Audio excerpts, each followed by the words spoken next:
Yo, it's your boy Ryan, Northwest Sports Fanatics, back at you with a new video. Today is Monday, August 25th, 2025, with your boy Ryan and the Northwest Sports Fanatics. Make sure you guys subscribe to the channel, smash that like button either now or on your way out. Donate to your boy if you can, Cash App $ORION NWSF or the YouTube Super Chat right here. We got the San Diego Padres versus the Seattle Mariners. First pitch will be here in roughly 5 minutes, so let's cue up the music, take a look at the thumb, and let's get into the starting lineups here for the Vetter Cup. Happy Monday, everyone.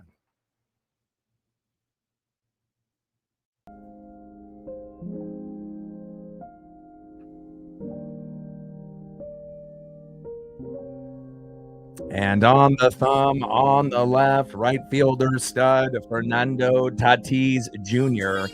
And on the right, the best catcher in baseball, big dumper, Cal Raleigh.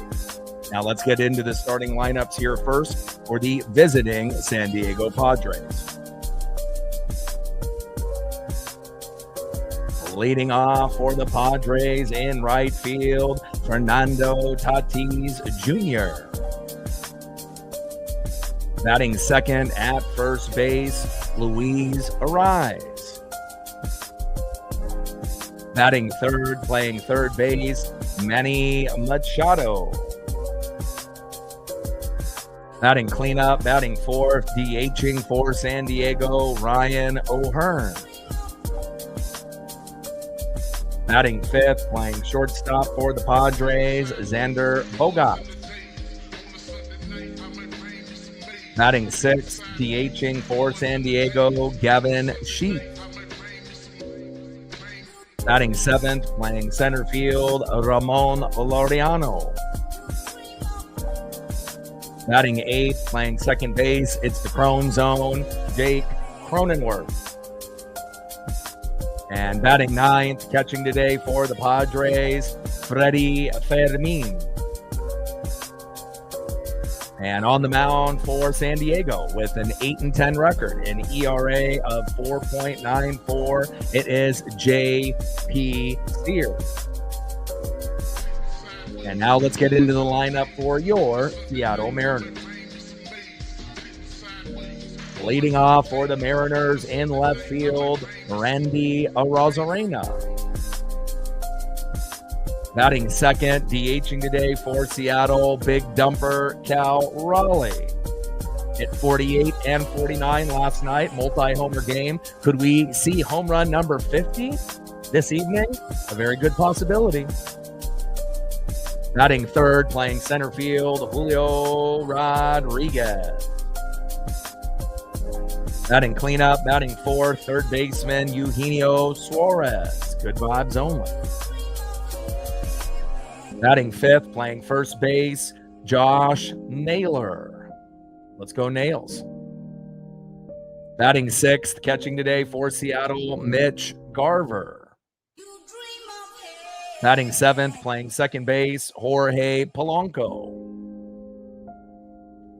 Batting eighth, playing shortstop, J.P. Crawford. And batting ninth, playing right field, Victor Robles. And on the mound for the Mariners with a 2-5 record, an ERA of 5.87, it is Bryce Miller. And we're going to need it to be Miller time here tonight. Magic number will be 5 runs, 7 to 10 hits. We hit that number, we should be very competitive, and hopefully we can strike early.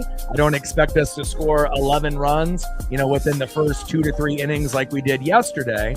But on the bright side, if you have forgotten, the Mariners are actually undefeated against the Padres. We actually swept them on the road. We won 5-1 on May 16th. 4-1 on May 17th and 6-1 on May 18th. So go figure, 5-1, 4-1, and 6-1. So we actually scored 15 runs to their 3. They only scored 1 run apiece. I highly doubt that'll be the scenario today, but hopefully we'll bring our A game and we'll be able to manage Bryce Miller. Hopefully he'll go a solid 6 innings, and hopefully we can knock out J.P. Sears around that 5th inning if possible, having a little bit of a slight meltdown, and hopefully we have a few homers early on so that way we can take that early lead.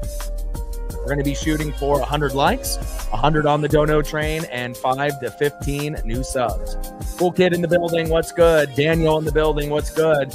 Double E in the building, what's good? It's been a minute. I know you've probably been hanging out with friends and enjoying your spare time, but I was going to message you this morning, but I figured you would be in here. And again, good luck. Obviously, we ended up sweeping you early in the year. You guys are getting to that point where you're right there, neck and neck, finally, with the Dodgers. And again, if the Padres end up winning the division for the NL West, I wouldn't really be shocked. The Dodgers really haven't been very good in the second half of the season. But again, it is going to come down to the wire, and that makes for some great baseball.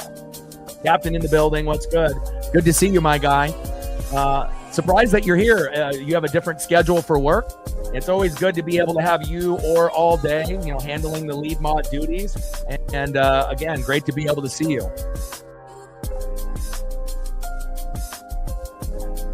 Let's get all situated here.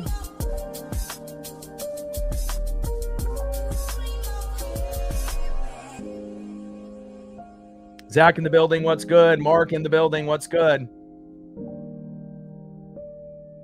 Yeah, and it's all good. Like I said, I've been grinding, and again, it's just nice to be able to finally kind of break through. I've been doing this for 13 years. This is my 9th year on YouTube, and next year will be 14 years and streaming, 10 on YouTube. And when I started, I gave myself a 10-year plan, hoping that I would be full-time by year 10. And I've already been full-time for the last 2, 3, 4 years. So I'm a little ahead of schedule, but definitely starting to break through now finally with the Seattle Mariners. First pitch from Bryce Miller to Fernando Tatis Jr. Big swing and a miss, 0-1 count. 0-1 pitch, fouled off right down the middle with that splitter, 87 miles an hour by Miller. No balls and 2 strikes from Miller to Tatis Jr.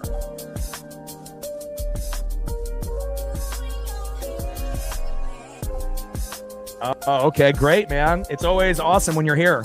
0-2 pitch, big swing and a miss, low and Athens. And lately, whether it be Brian Wu or Logan Gilbert or George Kirby, we're starting to figure it out. Our pitchers are starting to get on the right pace, and a punch out on the first batter against one of the best in the world, Fernando Tatis Jr. Nice job by Bryce. It's Miller time.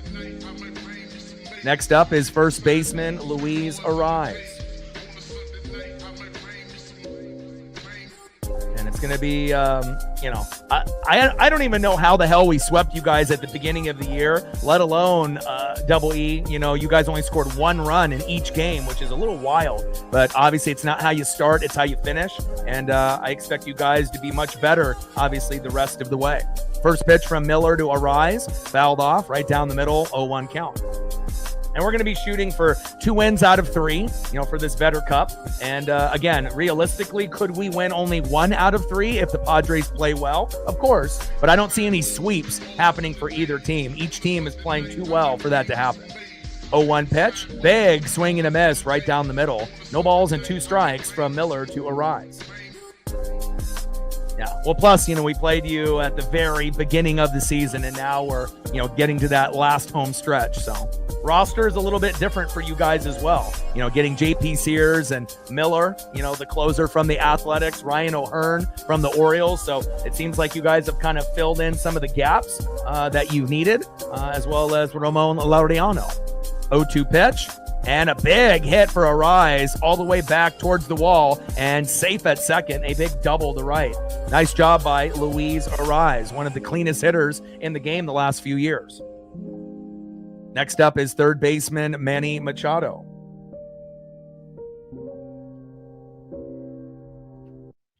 Top of the first inning, 0-0 Padres and Mariners.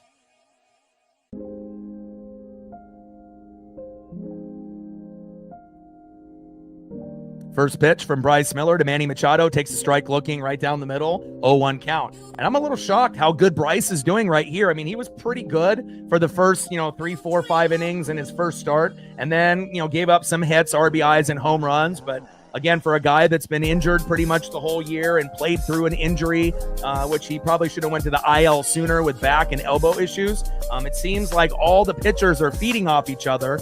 Miller, Castillo feeding off Kirby, Gilbert, and Wu. And again, if we can get Brash, Bizzardo, Aspire, and Mooney on the same page, we're Gucci.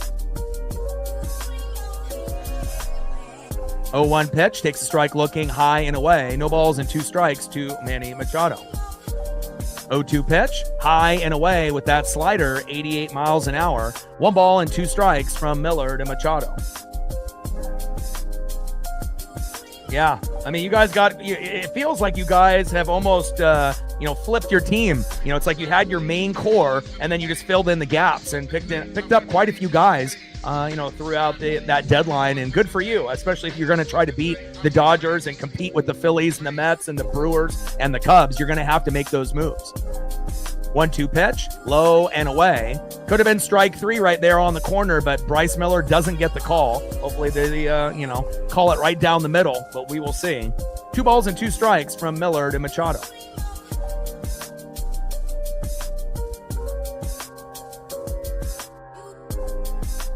2-2 pitch, in play, and Machado flies out to center, and that is 2 away. Down goes Manny. Next up is Ryan O'Hearn. And we know the Mariners were, one of those teams that were, obviously speculated, that if we didn't land, Gino and obviously Josh Naylor, that there was a possibility that maybe we would have got O'Hearn. But again, falling to a very good team in the Padres for Double E. First pitch from Miller to Ryan O'Hearn, low and at the knees, right on the corner, but still not getting that call with that knuckle curve. 1-0 count. And I better see the same calls for JP Sears as well if he's not going to get the corner as well. 1-0 pitch, fouled off high and away. 1 ball and 1 strike from Miller to O'Hearn. Let's go, Bryce.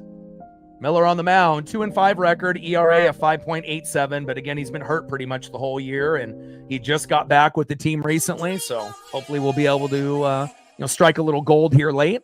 1-1 pitch, big swing and a miss right down the middle by O'Hearn, and I imagine O'Hearn is probably very happy he's no longer on the Orioles, and he's on a team that is a World Series contender. Top of the first inning with a runner at second. Luis arrives with a hard-to-hit double to right. Miller on the mound, O'Hearn in the box. 1 ball and 2 strikes with a runner at second and 2 outs. We're knotted up here at 0 early.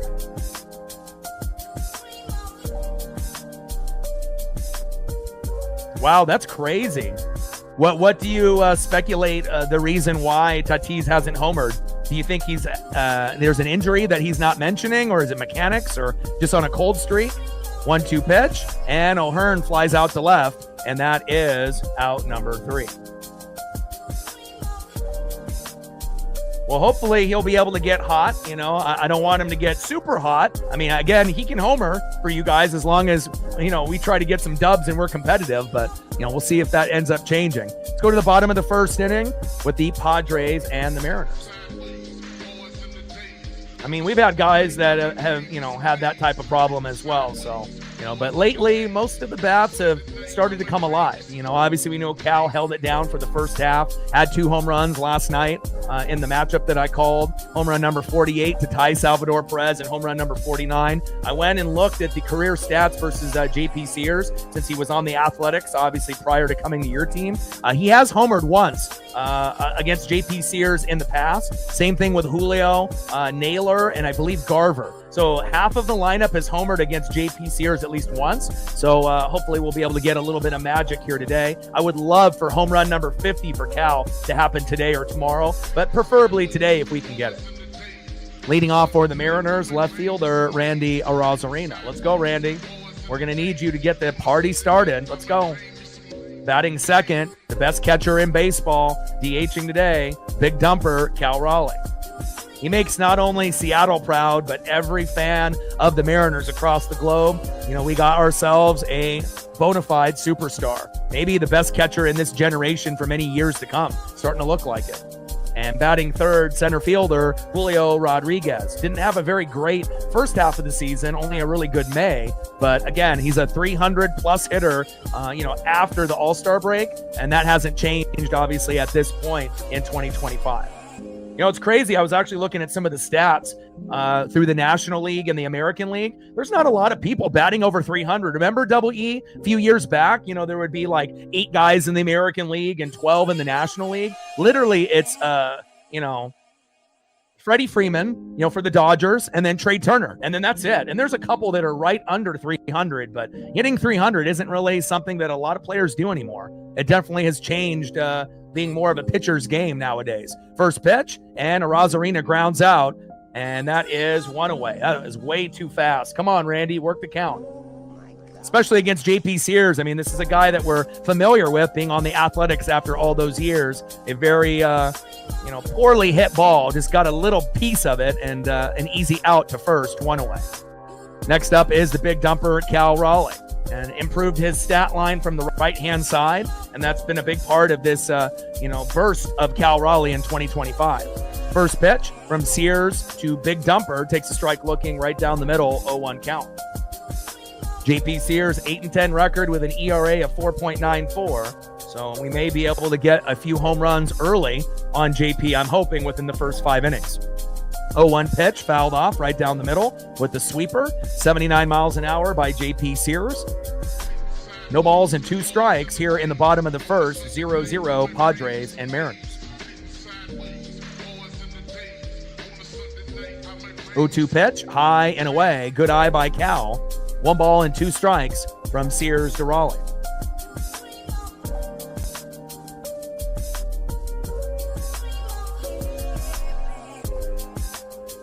Yeah, I looked at the injury report, so I'm very familiar to see, who's available for you guys and who's not. I always do a lot of scouting on every single game going in. Lots of film, lots of reading, and, it's not like I just covered just Seattle. I'm covering every single team in the league, so, you definitely have to put in the work. 1-2 pitch, high and away. 2 balls and 2 strikes from Sears to Raleigh. But again, you guys have started to kind of figure it out, and it took a little while to kind of get neck and neck with the Dodgers. But again, when you can any point, take the lead over the Dodgers in that division. We know the Giants were hovering in 3rd place for quite a while, but then they kind of fell off the face of the earth, a few weeks back. And again, it kind of looked at one point in the season, at least in the first half, that maybe the Giants could make the playoffs, but obviously they hit a brick wall, and they definitely have sunk their chances for making the playoffs. 2-2 pitch, low and away with the changeup. 3 balls and 2 strikes from Sears to Raleigh. Captain says we're at 20. Let's go, baby. We're shooting for 100 likes, 100 on the Dono train, and 5 to 15 subs. And if we hit those, then we'll obviously get to that next tier. 3-2 pitch, fouled off, high and away with the sweeper. 3 balls and 2 strikes from Sears to Raleigh. Come on, big dumper. And obviously, Cal hasn't been as good from the right-hand side prior to last night. Going against a lot of lefties, our righty lineup isn't the greatest. And again, a lot of the guys that are switch hitters like Polo and Cal are definitely better from the left side than the right. But, Cal is starting to kind of figure it out. And again, when you end up having a majority of your home runs from one side, and here it is, back, see ya. Home run number 50 for Cal Raleigh. I told you he would do it, and he did. 1-0 Mariners, and that's the first catcher to get to 50 home runs in MLB history in 150 years. Fuck yes.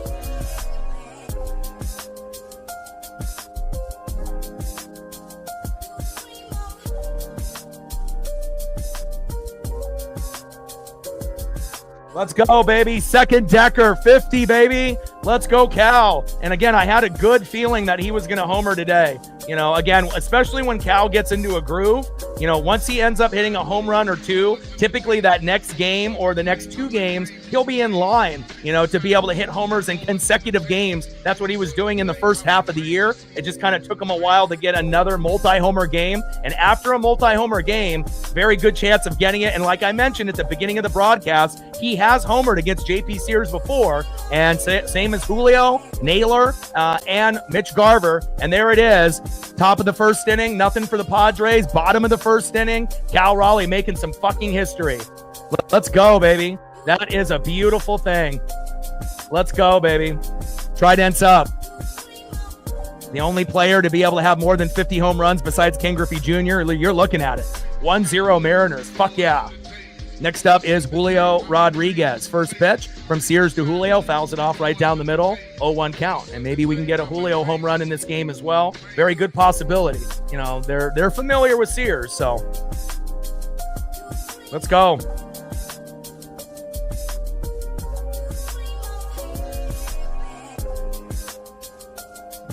Yeah, not only from last year, if you actually go back and look from 2022 to 2023 and 2024, I got a really good stat line that I'm going to bring up for you guys once we get into a period of in-between innings. But there's been a lot that he's been able to improve with his mechanics and his stance.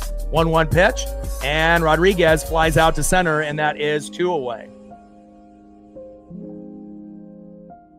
Yeah, Cal, I mean, if you're going just based off, just like, the actual batting average, yeah, of course, Aaron Judge is always going to be one of the top guys. But if you actually look at the full picture, and a player doing something that no other player has done in that position, and again, looking at the numbers that he's been putting up, he deserves it this year. You can give it to Judge and Ohtani any single year. They're always going to be the favorites in each, league, and this is like one of the first times where you actually have a guy that is deserving over maybe a Judge or an Ohtani. And again, if he continues to mash the home runs and the Mariners continue to play well, he'll get the award. Next up is Eugenio Suarez. First pitch, takes a strike swinging, high and away, 0-1 count.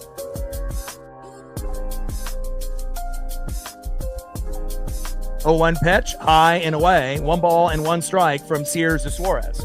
I mean, it's not going to kill, Yankee fans, and obviously Ohtani's got the, he's already got the MVP, he's got it, so really the only question is it Judge or is it Cal, and again, if you're looking at the performances from each guy this year, I think it's pretty clear, again, it's not only, the hitting, the home runs, obviously it's the defense and it's the leadership and everything else that Cal does, not to say that Judge doesn't have leadership. He does, but Cal's job is harder than Aaron Judge, who normally plays DH or, maybe will be in the outfield here and there. So 2-2 pitch, low and away. Count now is full to Gino. 3 balls and 2 strikes from Sears to Suarez. But again, if you're actually looking at, just batting average and RBIs and, just every single year, Judge is, one of the greatest players we've seen in this generation. There's no doubt he's like the modern day Willie Mays, Hank Aaron, Mickey Mantle. He is, and again, he's going to get all those kudos. And when his numbers are all stacked up against everyone else, Pujols and a lot of the greats that have retired, he's going to be one of the greatest of all time. There's no doubt about it. But Cal can end up being one of the best catchers of all time, and that's big facts.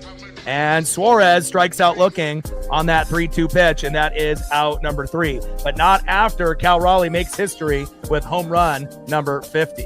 Let's go, baby. And I put Cal on the thumb on purpose today. Just had a good feeling about home run number 50, and there's no doubt about it. He could get home run number 51 also here today. Have another multi-homer game. Facts.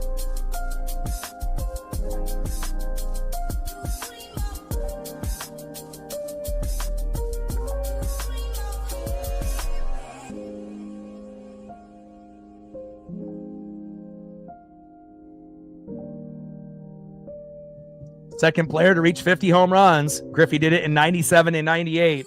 Just awesome, And again, when we first had Julio and Cal, everyone, thought, okay, Julio, he's going to be the Ken Griffey Jr. He's the face of the franchise. And, even though he may not be the best player on the team anymore, you still need a guy like Julio. It's like a Jordan to a Pippen. You're going to need that sidekick plus a lot of the other role players. And I'll be honest, I'm really happy that we have both of those guys, and hopefully we can get Julio to have a great first half of the season to match his second half. And then who knows, maybe we can end up having, something pretty special where Julio and Cal both hit 50 home runs in a season before they retire. And obviously we have a feeling that Cal might be able to hit, 40, 50, 60 home runs on the regular. But for Julio, more of a 20 to 29 homer kind of guy. But once he hits 30, then maybe he'll be able to take that leap and go from 30 to 35 and then 35 to eventually 40. And then if mechanics get better and he's a little bit more patient in the box, obviously plays better in the first half of the season, who knows? Maybe we'll end up getting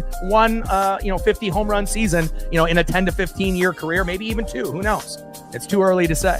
But one thing I do know for sure, the Mariners are the real deal Holyfield. Now, are there teams that are better than us? Absolutely. We're kind of floating in this range with the Astros, and you got the Red Sox and the Yankees, and again, we know the Blue Jays and the Tigers are the best team in the American League, but they're not unbeatable. But if you look at the National League, golly, Phillies, right? And then, if you want to include the Mets, you can, but Phillies, right? Brewers, Cubs, right? Padres, Dodgers, my goodness. And then if you want to include the Mets as well, I mean, they're pretty deep over there. They're definitely the stronger conference and the stronger league, but you never know what can happen, as long as you get to the big dance.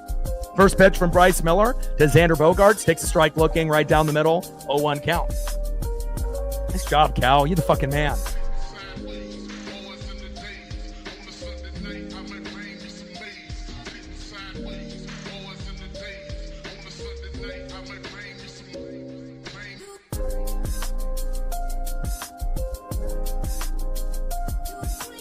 Oh, 0-1 pitch, takes a strike looking high and away.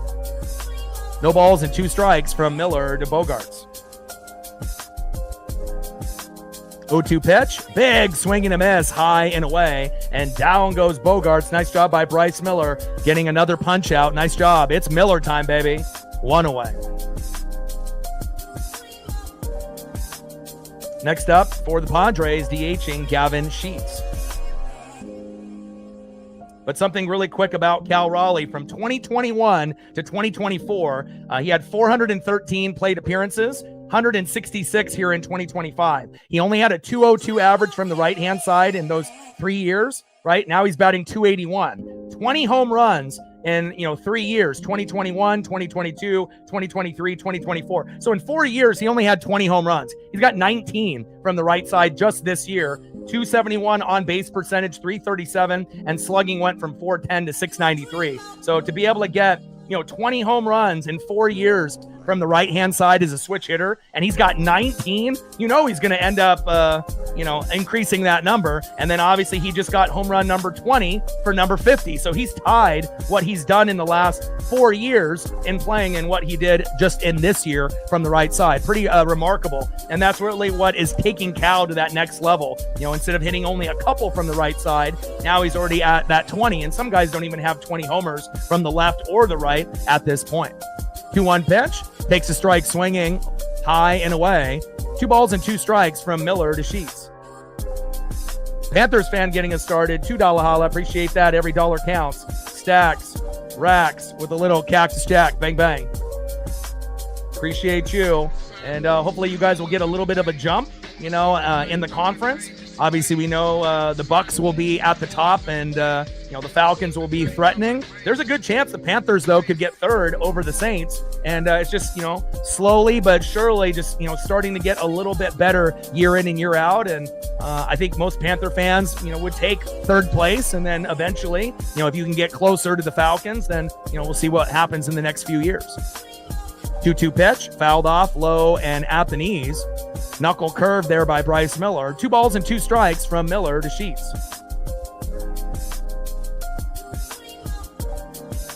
It's looking pretty bad for you guys, Double E. I think you know that. A lot of your guys are getting older. Obviously your quarterback situation isn't the greatest.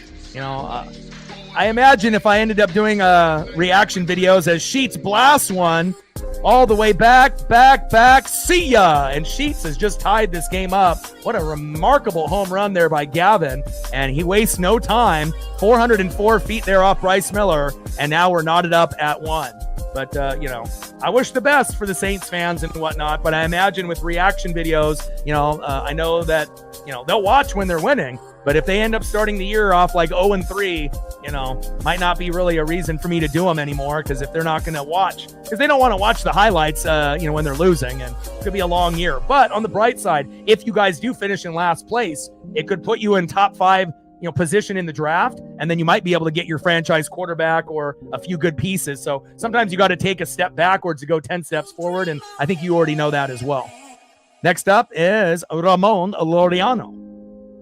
First pitch, high and away, 1-0 count. And for you guys to get Laureano and O'Hearn from the Orioles, JP Sears, and getting Mason Miller, you guys doubled up with the Orioles and the Athletics. Fantastic job, man. And again, normally we're not a team, Seattle, that really, strikes gold, but we got Randy last year and obviously Naylor and Gino this year. So we're trying to go in. We're all in today.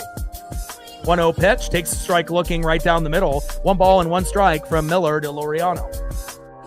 And as Padre fans will tell you, Ramon has been crazy good. 1-1 pitch, in play, and lined out to right. Victor Robles is there, and that is 2 away. Nice job by Victor. We can't get Ramon going after already giving up a homer by Gavin Sheets. Nice job bringing that electricity for the Padre fans. Next up, it's the Crone Zone. Second baseman in the 8-hole, Jake Cronenworth.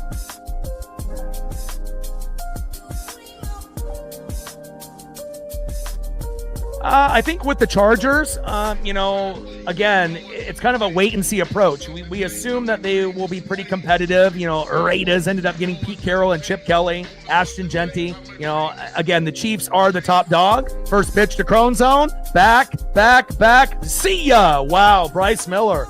2 solo jacks already. My goodness. And that is unacceptable. Cronenworth with a solo jack, bringing the electricity. After Gavin Sheets just did it in this inning as well. And again, you're starting to see some of the issues we've had with some of our starting pitching. And Bryce Miller gives up another home run. But on the bright side, at least it wasn't a 2-run jack, 3-run bomb, or a grand salami. 2-1 Padres. And you guys have already scored more runs in this game than you did in the first 3 against the Mariners at the beginning of the year, where you scored only 1 apiece in each of the 3 games. Next up, catcher Freddie Fermin. First pitch fouled off, high and away, 0-1 count. But again, we know the Chiefs in the AFC West, at some point they're going to get overtaken at some point, right? And you would assume the Broncos would be the team first to probably do it with Bo Nix and that amazing defense that they've been able to build for the last couple years. And then again, we'll see what the Raiders and the Chargers do. But one thing is for sure, it'll definitely be an exciting division to watch and pay attention to. 0-1 pitch, fouled off, high and away. No balls and 2 strikes from Miller to Fermin. But I'm definitely looking forward to I'm going to continue to cover the Mariners, pretty much every day, but we'll be doing Monday night, Thursday night, Sunday night football for the NFL. I'll be doing college football for the Ducks and a few other matchups. Definitely looking forward to Ohio State, Texas this weekend. And again, it's going to be a fun, rest of the baseball season, but a great football season for college and the NFL as well. 1-2 pitch, high and away. 4-seam fastball, missing the zone by inches. 2 balls and 2 strikes from Miller to Fermin. And again, right now, Bryce Miller, he's going to be like Luis Castillo. They're going to give up home runs. Hell, we've even seen Brian Wu, George Kirby, and Logan Gilbert kind of struggle as of late. But recently, it seems like they're starting to pick it up, especially with Wu and Gilbert in their last starts for the team. 2-2 pitch, fouled off, high and inside. 2 balls and 2 strikes from Miller to Fermin. Come on, Bryce. You can't give up 3 home runs in an inning. Let's go. But again, we got to make sure the bats come alive, and we're definitely going to be playing up to the competition. So I am glad that the Padres are a great team, because it's going to bring out the best in us. I mean, even if we end up dropping a game, we're not going to get blown out more than likely. And if we were to get blown out, it would only happen once out of a 3-game set. So, hopefully we can kind of go back and forth and jab each other, back and forth, and see who ends up breaking through. And it really may come down to whoever's bullpen is better, as well as starting pitching. Top of the second inning, 2-1 Padre lead with homers by Jake Cronenworth, the Crone Zone, as well as Gavin Sheets. 2-2 pitch. Low and away. Splitter missing the strike zone by inches. Count now is full. 3 balls and 2 strikes from Miller to Fanatics.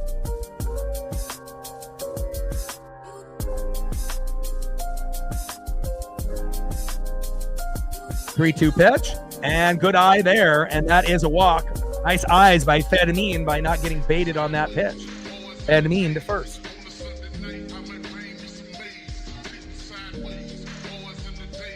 Back at the top of the order, 0 for 1 with a K, right fielder Fernando Tatis Jr.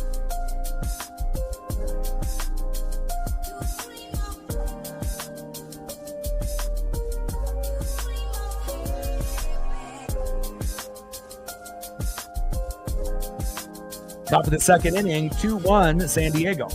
Yeah, and I think with Seahawks and the Cardinals, typically the Cardinals are obviously the most of the time that bottom feeder in the NFC West. But based on how Seattle played in the preseason, it probably gives the Hawk fans a little bit of hope that they might be a little bit better than originally anticipated. But obviously, as anybody knows, regular season and preseason are completely different. But there definitely was some flashes that were a little unexpected, and hopefully they have a good year.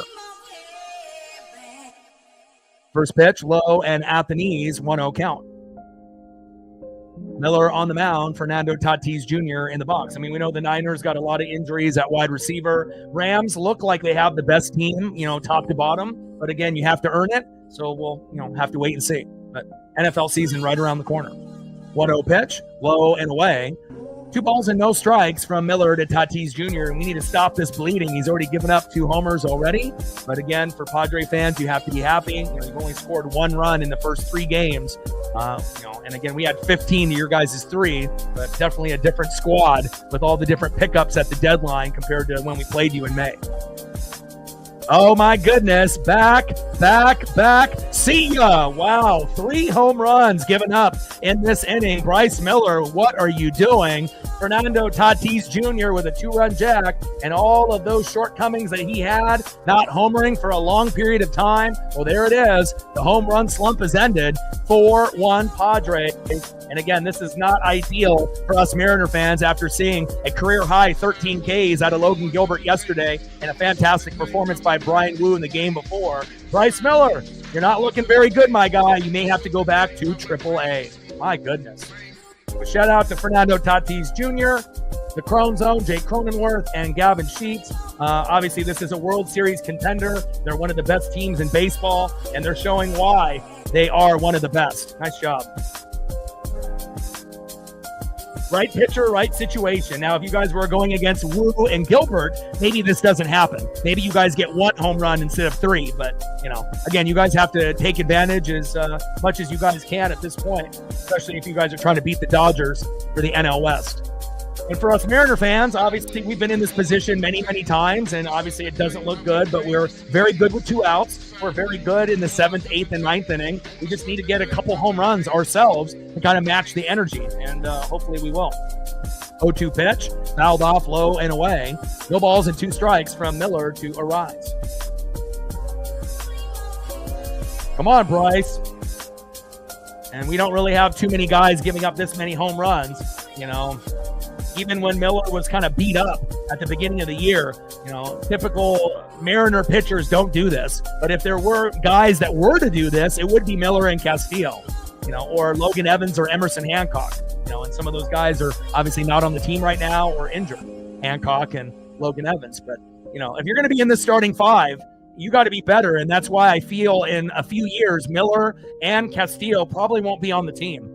Maybe Miller will be, but he'll probably be the guy on the outside looking in like Logan Evans. Because, again, once we get Durangelo up, who can pitch left and right, as well as Cade Anderson, we haven't had a starting lefty pitcher. We're the only team in MLB that doesn't have one. So, again, once we get those guys up, we'll pair them up with Wu, Gilbert, and Kirby, and then we'll be dealing. 1-2 pitch, and Arise grounds out to second, and that is out number 3. Brutal. right? We end up getting history with Cal Raleigh, which was amazing, right? Home run number 50. No catcher has done that. Matching Ken Griffey Jr. for the only player to hit 50 home runs or more, and Griffey did it twice, 97 and 98. Now Cal Raleigh has 50 home runs and, definitely pacing for somewhere in that 58 to 64 range. We'll see how many he gets. But again, Bryce, you got to be a hell of a lot better. We never can celebrate very long when something good happens. It seems like as soon as something great happens, like 50 home runs by Cal, first catcher to ever do it, then what happens? Gavin Sheets, home run. Jake Cronenworth, the Crone Zone, home run. And then Fernando Tatis Jr. with a 2-run blast. And then we look up at the scoreboard, and then this seems like a distant memory. And now we have to make sure these other guys step up as well. Next up for the Mariners, here in the bottom of the second, first baseman Josh Naylor, who has homered off of J.P. Sears in the past, and hopefully we end up getting a homer from him. Batting second, catching today for the Mariners, Mitch Garver, another individual that has homered off of J.P. Sears before, and batting third in the 7-hole, second baseman today for Cole Young, Jorge Polanco. Right hands up, let's go M's. Not over yet.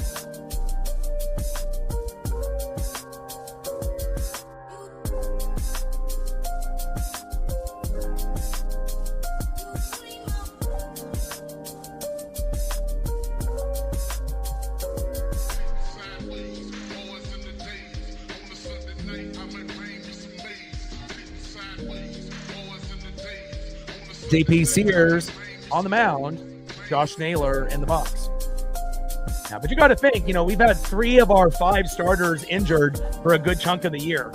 And we've never had injuries like that to our starting 5. This is the first year. So our hitting has gotten tremendously better, in 2025. But again, we've never been injured, and our starting pitching is not top 3 anymore. It's usually somewhere in that, 11, 12, 13, 14, 15, kind of in the middle of the 30 teams. And that's not something that we're used to. And our bullpen has been very shaky lately as well. So we'll see how it goes, and hopefully the bats will come alive.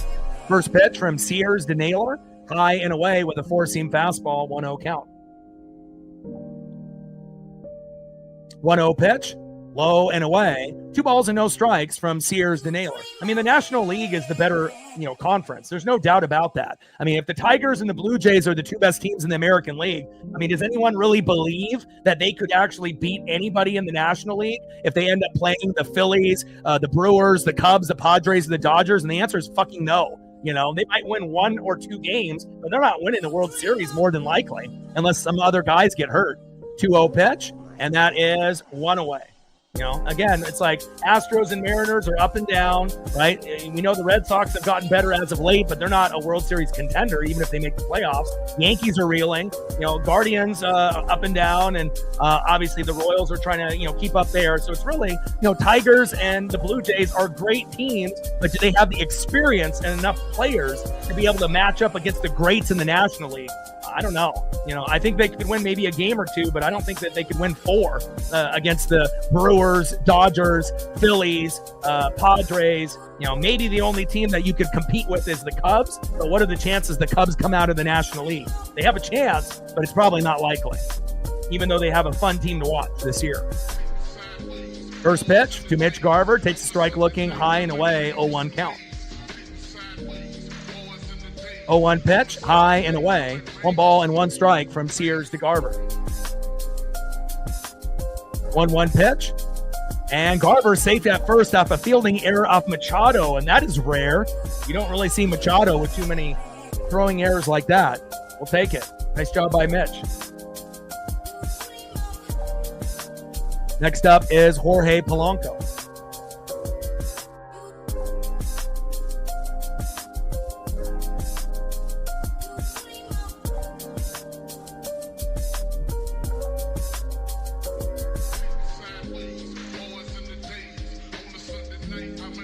You got to give credit where credit's due.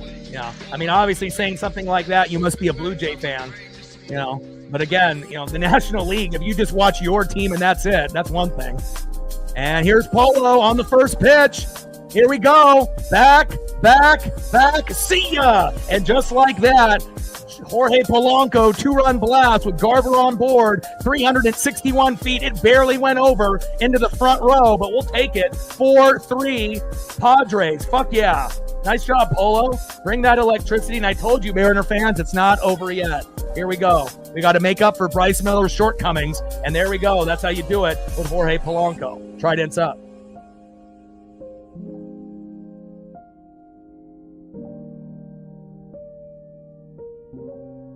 But again, it all really matters who's hot and healthy as we go into the playoffs. You never know where that, kind of random team like the Arizona Diamondbacks get hot at the right time. And then all of a sudden the Phillies, the Dodgers, the Padres shit the bed. And then all of a sudden the other team finds a way. But, that's not going to happen every year.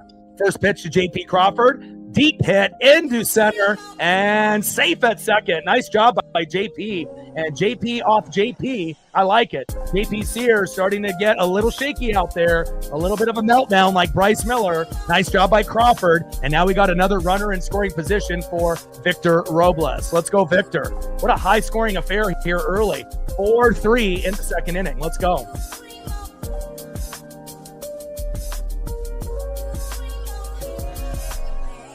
But again, I watch every single team play. So, I wish the American League was the stronger, league, but it's just not.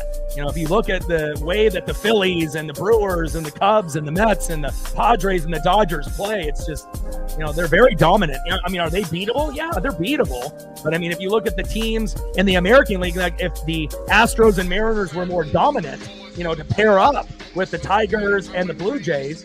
And then if the Yankees were the traditional Yankees, then maybe we have a conversation. But this is not the same conference as it was from last year.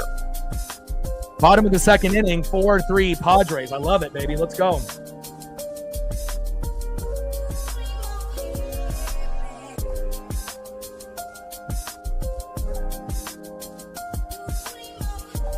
Big mound visit there to try to coach up JP Sears here in the Vetter Cup. And again, Polo doesn't typically hit home runs, from that right side. Same thing like Cal lately, but as of recently, 2 yesterday, 1 today for Cal, and now Polo joining the party. I love it. First pitch from Sears to Victor Robles. Tries to take advantage of this first pitch strike opportunity, but he grounds out to third. Throw to first, and that is 2 away.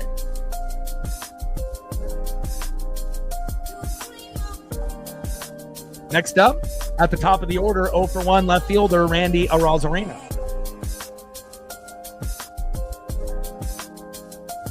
And we don't have games like that, this often. It's like maybe once a month, we'll have a thriller where it's just back and forth like this. And who knows, maybe we'll end up getting like a 9-8 final. I hope so.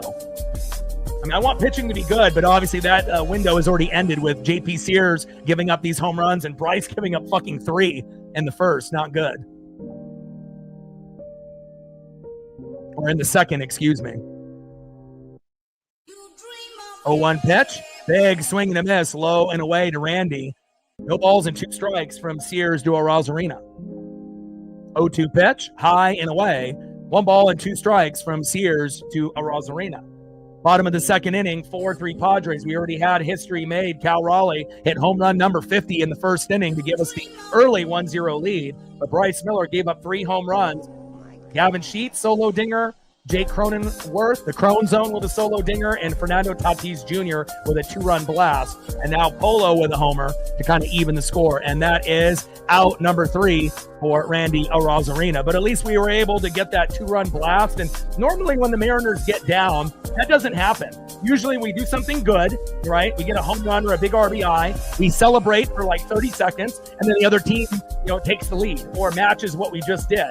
And normally when they capitalize again, we don't respond typically immediately. Usually it takes a few innings, to get to 3. But luckily, we were able to get that 2-run blast from Polo right out of the gates. And now it's definitely a competitive matchup because the longer it would have stayed at 4-1, it would be like, oh, the Padres are going to more than likely win. But now being 4-3, we definitely are still in this matchup. Great job by Polo to get us in the game. 5 home runs already in the matchup. 3 by the Padres, 2 by the Mariners, and we're not done. Let's go. And again, this kind of concerns me because he already gave up 3 home runs in the second. how long can we keep Bryce Miller in there? But again, our bullpen has been a little shaky with our good players. Brash, Pizzardo, Spire, Munoz as our closer. So again, they're going to try to have him go as long as possible. But I guess if Bryce Miller is going to shit the bed and JP Sears is going to shit the bed, then again, we'll see what the score is when both guys go out. And then hopefully, one team has a solid bullpen, but maybe the bullpens will shit the bed as well. We'll find out. Like, sub, donate, comment, share. If you haven't smashed that like button yet, please do. Help us get to 100 likes, 100 on the dono train, and we're looking for 5 to 15 new subs. And for everyone that's in the room other than Captain, you guys can chime in as well for the people in the room that haven't hit the like button, so that way I don't have to mention it as often. It's a team effort here.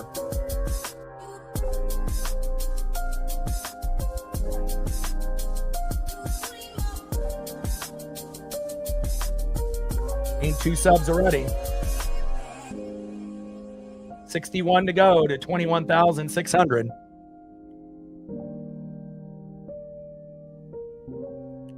First pitch from Bryce Miller to Manny Machado. Big swing and a miss, low and away, 0-1 count.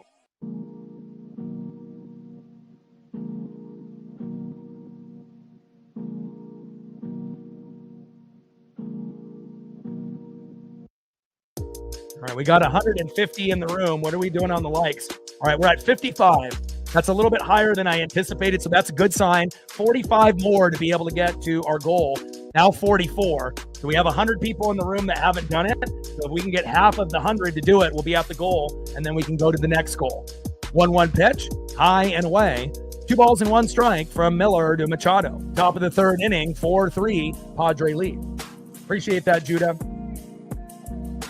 I mean, normally we're great at pitching, and the bullpen has always been shaky, and we've always been a shitty hitting team and the number 1 strikeout team prior to this year, but so we're not the number 1 strikeout team anymore. We're not batting 180 to 220 as a team anymore, 240 to 250, but the starting pitching in the bullpen has not only been injured, but hasn't been consistent. And that's been a little bit of the bugaboo, obviously with also Dan Wilson. Not, it's his first year managing. He's better than Scott Service, but not by much. And still hasn't really figured out when to bring guys in and when to take guys out. But, hopefully that'll get better, as his tenure, ends up advancing through his career, unless we end up getting to a point where we fire him and we get someone better. But it's not like there's a bunch of great managers in MLB. There's like 5 out of 30 teams. So, and the guys that are typically elite, they're not leaving anytime soon.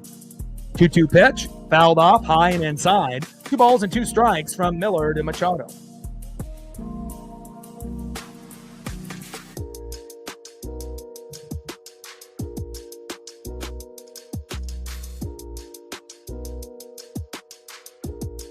Two-two pitch, and Machado pops out to third, and that is 1 away.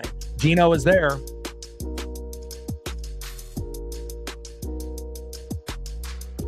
Good vibes only, baby.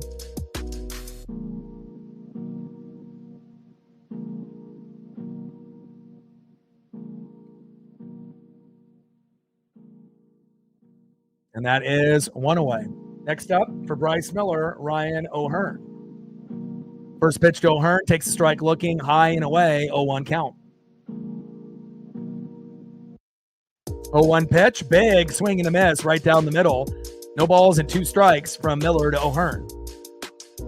And another reason why Miller is getting crushed out there, his velocity is very low. He's only pitching in the 80s. So if you're pitching it right down the middle and you're only pitching 84, 85, you're not even in the 90s. That's almost a recipe for disaster. So 0-2 pitch, low and away. 1 ball and 2 strikes from Miller to O'Hearn. And for any of the people that have forgotten, we swept the Padres at the beginning of the year on the road, which is crazy to say. We won 5-1, 4-1, and 6-1 on May 16th, 17th, and 18th. So we're 3-0. We've won every game against this Padre team. But as anyone knows, this team is completely different based off the pickups of O'Hearn, Miller, obviously Ramon Laureano, Freddie Fermin. So they've gotten half of their lineup is completely different when we beat them. So, and down goes O'Hearn, and that is 2 away. Big strikeout there for Bryce Miller, and that's a good thing to see, especially with all those home runs that he's given up already. Nice job, Bryce. Keep it going. Next up is Xander Bogaerts.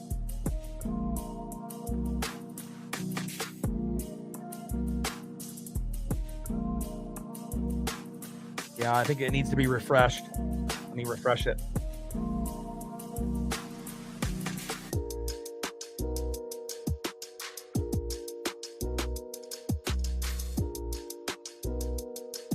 And Bogaerts with a nice base knock.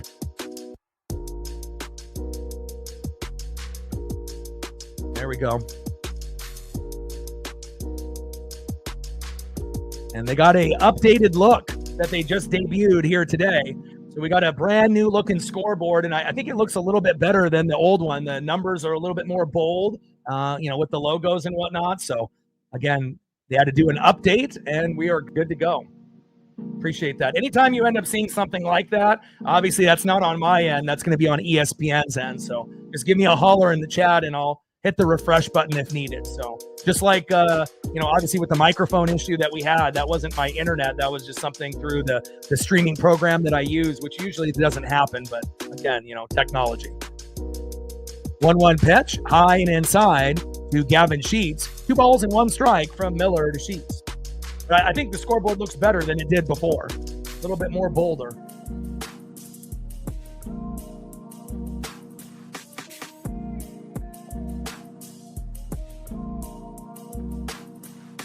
Yeah, but again, whether you like it or you don't like it, Judah, it's not like we have any say in it. I mean, it's ESPN, right? So it's theirs. So 2-1 pitch, takes a strike, looking low and away. 2 balls and 2 strikes from Miller to Sheets. Plus the old format that they used that for like 5-10 years. So this is the first update that they've used on a scoreboard in a long fucking time. So 2-2 pitch, fouled off right down the middle. 2 balls and 2 strikes from Miller to Sheets.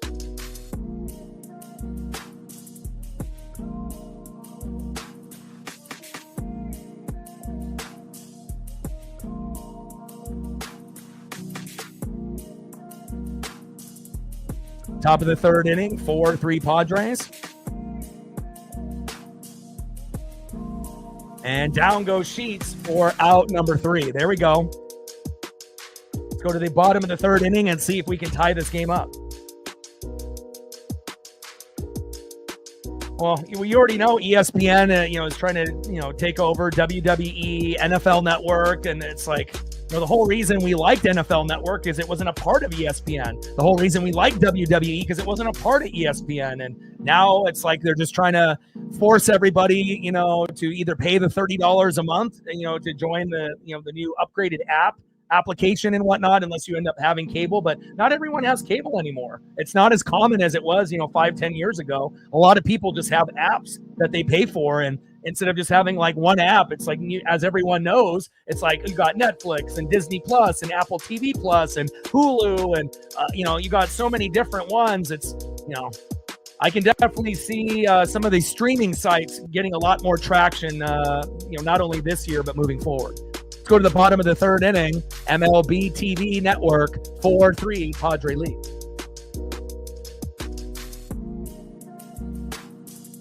Like, sub, donate, comment, share. If you haven't smashed that like button yet, please do. Help us get to 100 likes, 100 on that dono train, and 5 to 15 subs. I can always experiment with MLB.com as well and see how that format works, for a scoreboard as well. But, I've used the ESPN one for quite some time, but I can always take a peek to see what the MLB one. I'm going to take a peek right now to actually see what it looks like compared to what we have with this new update. See if I actually like the way that it looks or not.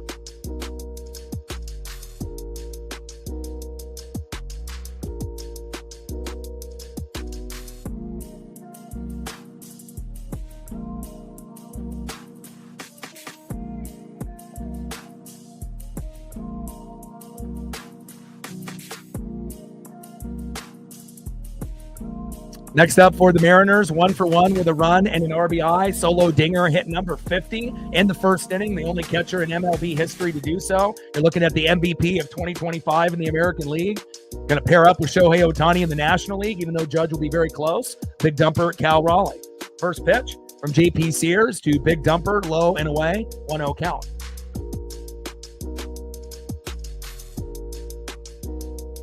One 0 pitch, fouled off right down the middle. 1 ball and 1 strike from Sears to Raleigh. And again, anyone that knows baseball, the catcher is the hardest position to play, period. There obviously is a lot of other challenging positions, like being a pitcher as well, but there is no one that has to work harder than catchers in baseball. That's facts.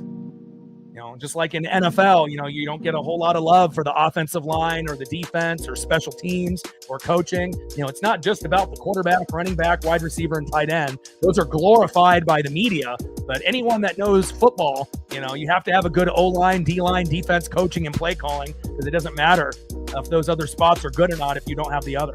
1-1 pitch, high and away. 2 balls and 1 strike from Sears to Big Dumper. 2-1 pitch in play, popped up to right, and that is out at first base. That is 1 away. It's okay, Cal. We still love you.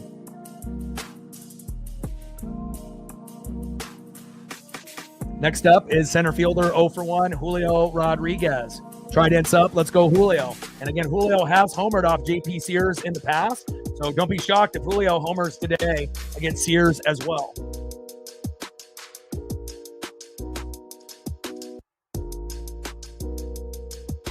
First pitch from Sears to Julio, fouls it off right down the middle, 0-1 count.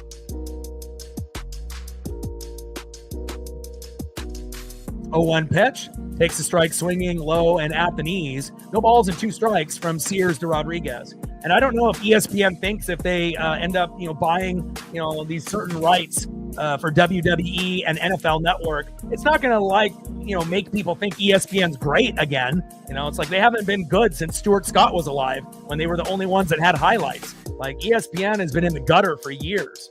But again, there's not very many good shows that talk about sports nowadays. Pat McAfee show has gone in a different direction, obviously selling out to ESPN, and it's not as good as it used to be a couple years ago. And Good Morning Football used to be great, but it's not the same, obviously, without Kay and Nate. Facts. 0-2 pitch, and Rodriguez lines out to right, and that is 2 away. Next up, good vibes only, Eugenio Suarez. Let's go, Gino.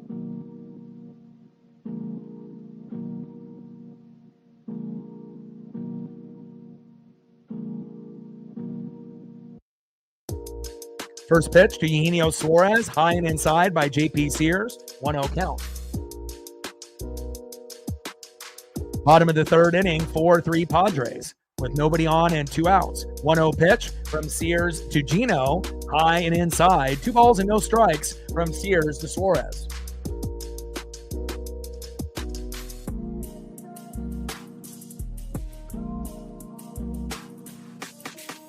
Yeah, it's sad, man. I used to watch Good Morning Football and Pat McAfee show on the regular. Like, I was a dedicated viewer every day, but not anymore. Like, I honestly feel you get better content on YouTube for sports than you do anywhere else. Not just here, but other channels as well. I just feel like you're going to get better content overall. Not some just fucking agenda that the Dallas Cowboys are going to win the Super Bowl every year, which is the most ridiculous thing, as any sports fan knows. 3-0 pitch, fouled off right down the middle. 3 balls and 1 strike from Sears to Suarez. I mean, the last thing that we need is see some washed up, retired players arguing with, Skip or whoever, or Stephen A. Smith talking about how the Cowboys are going to go all the way. You have zero credibility when you make statements like that. And they know it too. It's more for like entertainment rather than actually facts and news, and actually talking real sport. It's all about people screaming and yelling and coming up with shitty takes that aren't even something that they even believe in. It's like their manager or their producer tells them to react this way and we're going to get views, It's just sad that sports has come to that type of level, but at least YouTube has great content. 3-1 pitch, takes a strike swinging right down the middle. Count now is full, 3 balls and 2 strikes from Sears to Suarez. 3-2 pitch. And Gino flies out to left for out number 3. All right, let's go to the top of the 4th inning and see who's up next here for the Padres.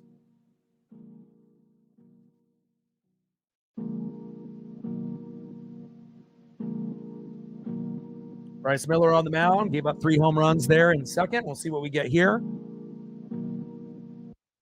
Next up for the Padres, 0 for 1. In the 7-hole, center fielder Ramon Laureano. Batting second, 1 for 1 with a solo dinger. Second baseman, the Crone Zone, Jake Cronenworth. And batting third, 0 for 0 with a run and a base on ball, catcher Freddy Fermin. Trident's up. Let's go M's.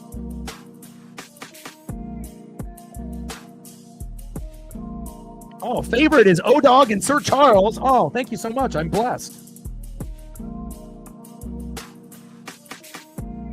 Like, sub, donate, comment, share. If you haven't smashed that like button yet, please do. Help us get to 100 likes, 100 on that dono train, and 5 to 15 subs. We've already gained a couple subs. Let's see where we're at now. And we gained 2 more, so we've gained 4 so far. We're at now 59 to go to get to 21,600. And where are we sitting on the likes on the stream? Double E, if you could give us an update on that, or Captain if he's still in the room. My normal mod, usually with all day or Captain. Usually it's nice to have at least one or both in the room. All right, we're at 70. And we're getting close to that halfway point. Now we're at 73. Now we're at 75. There we go. 25 more, and we have at least 90 in the room that haven't hit the like button. So if we can get 25 out of 90, we're going to get there. Oh, man. It's a home run derby, AR. But Cal broke the record in his first at-bat. Kind of felt confident that he was going to do it. But unfortunately, Bryce Miller, giving up 3 home runs, to Gavin Sheets, Jake Cronenworth, solo jacks for both of those guys, and then a 2-run blast by Fernando Tatis down 4-1. But thankfully, Jorge Polanco was able to get a 2-run blast from the right-hand side like Cal on JP Sears, and now we have a 4-3 game. So 5 home runs. And again, we only have games like this once or twice a month. But again, it's pretty exciting rather than just a 1-0 game where it's just a bunch of people getting Ks and everyone striking out, popping up, and grounding out. So we might end up having one of those type of games in the series before it's over. First pitch to Laureano, low and away, 1-0 count.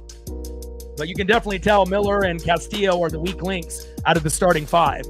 We know that Wood, Gilbert, and Kirby are obviously the guys that we can trust most of the time. But even those guys have fucked up for us after the All-Star break. It hasn't been pretty. Again, we just have to be able to find a rhythm. 1-0 pitch, takes a strike swinging, low and away. 1 ball and 1 strike from Miller to Laureano. 1-1 pitch. And grounds out to third. Gino is there, throw to first, and that is 1 away. So even though the Mariners are World Series contenders for the American League, we're definitely not on the same level as like the Phillies, the Mets, the Brewers, the Cubs, even though we had a pretty good record against them, as well as the Padres and the Dodgers, even though the Dodgers haven't been the greatest in the second half after the All-Star break. But once playoffs come around, it wouldn't shock anyone if the Dodgers make the World Series. They are typically one of the favorites, but again, it feels like there's a few teams that definitely could challenge, the regular teams that are typically at the top, which is normally like the Yankees or the Dodgers. But obviously we know the Yankees are not the same team without Juan Soto this year. And obviously with some injuries, Garrett Cole and a few others have affected them as well. First pitch from Miller to Cronenworth, takes a strike looking right down the middle, 0-1 count. 0-1 pitch, takes a strike looking low and away. No balls and 2 strikes from Miller to Cronenworth. Because I think people don't realize like how difficult it is to produce a show on the fly. There are some people that have like a Zoom room where they actually have someone else controlling, the ticker and, controlling other things. I have to do everything on my own as Cronenworth gets out there into right field. No, I wish he went out, and that's a nice base knock for Crone Zone. I was hoping that was going to be caught, but no chance for Victor Robles there. Nice single there by the Crone Zone.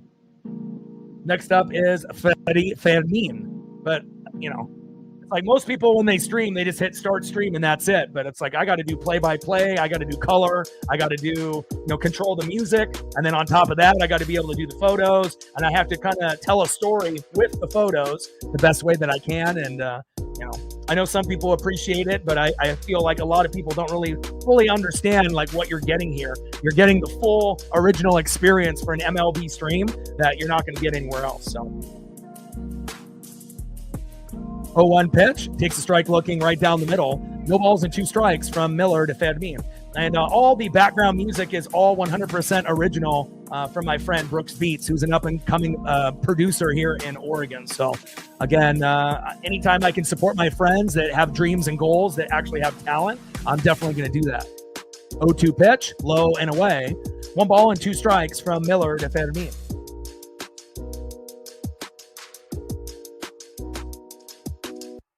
One-two pitch, fouled off right down the middle. 1 ball and 2 strikes from Miller to Fermin. I mean, I hope the American League plays well, if they go to the World Series, regardless if that's the, Tigers or if it's the Blue Jays or somehow, some way it's, the Mariners or the Astros or something like that. But I mean, if you've actually watched baseball other than your own team and seen what the National League teams have been doing this year, it's kind of scary, and again, they're beatable. But again, when they're on, it seems like they're just on another type of level. They're a little bit more consistent than the teams in the American League, besides the Tigers and Blue Jays, who have been fantastic this year. 1-2 pitch, in play, and Fermin grounds out into the double play, throw to first, and got him. Thank God. There we go. Thankfully, we don't get another home run given up by Bryce Miller, and now it's time to tie up the game here in the bottom of the 4th inning. Trident's up. Let's go, M's. Beautiful double play there by the Mariners. Next up for the Mariners, 0-for-1, first baseman Josh Naylor. Batting second, 0-for-1 with a run, catching today, Mitch Garver. Trident's up. And batting third, 1-for-1 with a solo jack. No. 2-run blast, just like Fernando Tatis Jr. He's got 2 ribbies, Jorge Polanco. Trident's up. Let's go, M's. All right, baby, we're at 80, 20 to go. Yeah, I mean, he's incredibly talented. I mean, the guy has been playing piano since he was as old as me, watching games, like around 3-4 years old. He has an ear for music. Busta Rhymes reached out to him on some of his stuff on SoundCloud a few years ago, and I told him back then, you need to invest in yourself, invest in better equipment, better beat programs, better computer, better beat pad. And I told him to do a YouTube channel when I, started mine years ago, but he didn't.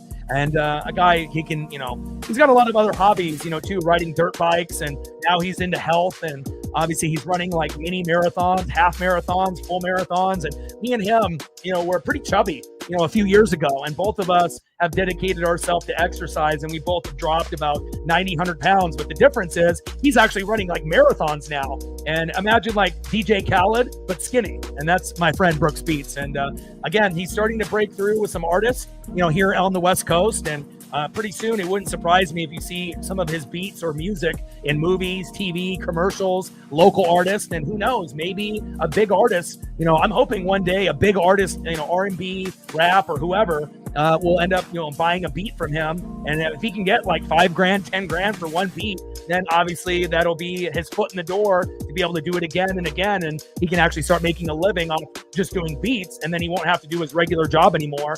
And I'm definitely rooting for him. I've been his #1 fan from the beginning. And I like supporting friends, when they have talent, instead of being a hater and being like, oh, I hope you do good, but not better than me, And out of my big friend group, that when we worked for like Verizon Business, because he was good at phone sales like myself, I felt like out of all the 20 friends that we used to hang out with, he was definitely the most talented, and I'm definitely rooting for him to succeed.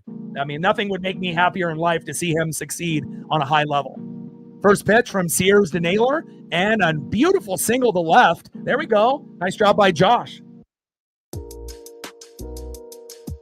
There we go, Nails. Next up is catcher Mitch Garver.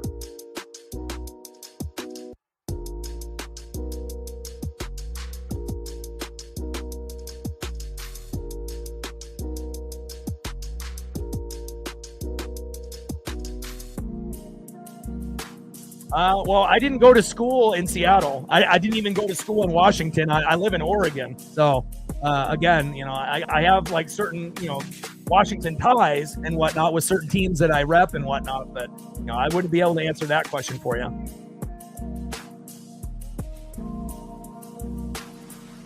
mean, I'm familiar with the Oregon, teams, with high school and college with Beavers and Ducks and everything. I still follow the Huskies and the Cougs, but yeah, I wouldn't be able to give you any information on any Washington high schools. 1-1 pitch, high and away. 2 balls and 1 strike from Sears to Garver.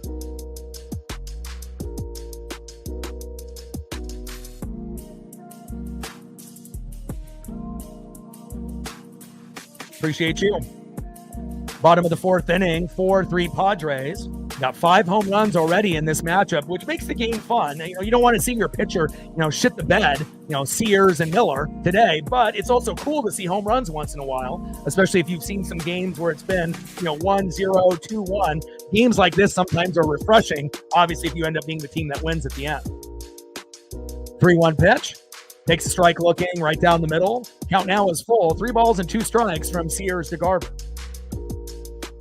The question is this right here, talking about best high school football team in Seattle, and I wouldn't have any idea because I don't follow high school football there. I will end up, paying attention if I hear about a prospect that's going to be on the Huskies, Cougs, Ducks, or Beavers, but I'm not going to, it's not like I'm familiar with every high school in Washington. So hell, I'm not even familiar with every high school in Oregon for that matter, but I try my best.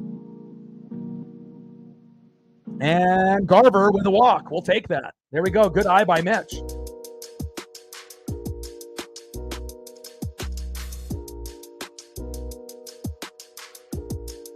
Next up is Jorge Polanco.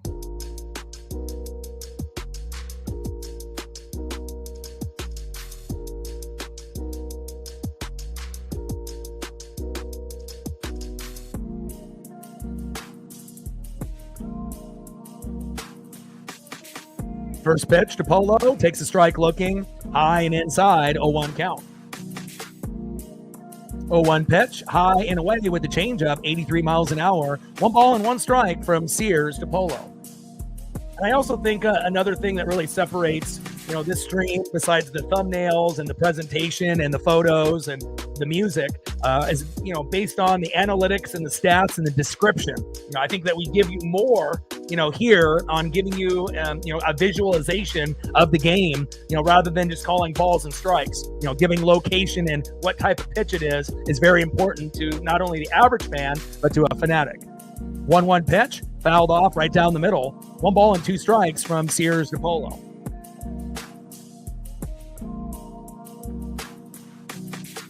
I would say Oregonians are more fans of typically teams in Seattle. There's going to be a lot of Mariners, Seahawk, Kraken. Maybe not as many Sonic fans because we have the Blazers, but there are Sonic fans that live here for sure. Because I've seen Gary Payton and John Kemp jerseys, like when you were out and about and whatnot. So, but again, there are going to be Oregon fans that like the Raiders and the 49ers and the Rams and whatever. You're going to get people that like those teams that are either in California or Vegas or close, or used to be in California, like the Raiders. But I would say a majority or most, are they're going to be Ducks and Beavers, but there's still going to be Cougs and Husky fans here too.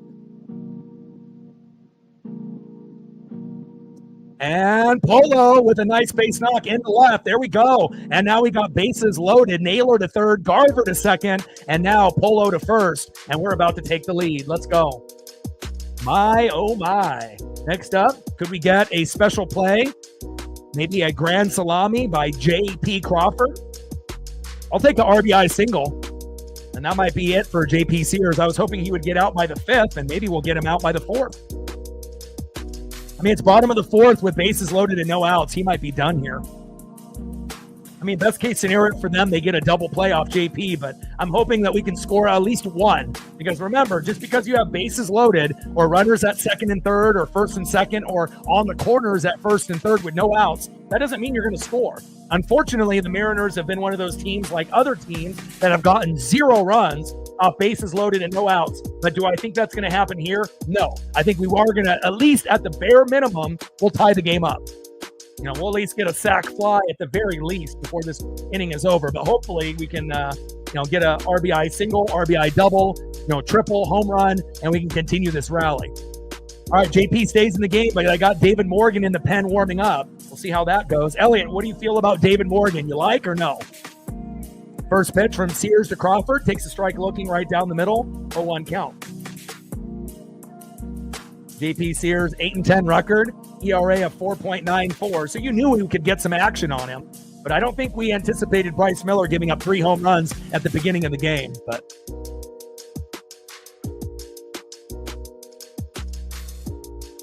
and here we go, JP. Oh, baby. He grounds out into the double play, but not after. We end up getting Naylor to score, and we'll take a 4-4 tie. There we go. If you get a double play and nobody scores, then we're fucked. So at least we got that. That's like a sac fly. Next up is Victor Robles, and we still have a runner at third. Not the greatest scenario, but again, it's much better than getting nothing, which we've had in the past. But we do get the tie, which I mentioned, and I think JP Sears' day is done. And they're going to end up making the change now. All right, Morgan coming in. I got to change photos here. And then we got Victor Robles in the box. We're tied up at 4. What a fun game today. Much better than the first 3 games for Elliott and Padre fans, only scoring 1 in each of the first 3 games.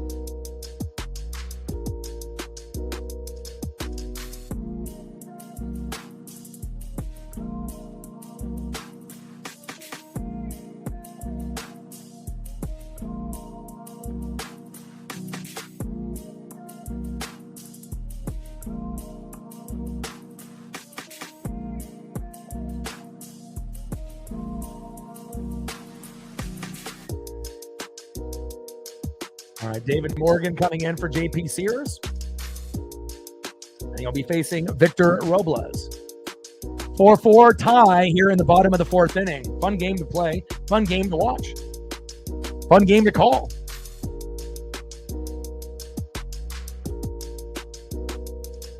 Trident's up. Let's go, M's.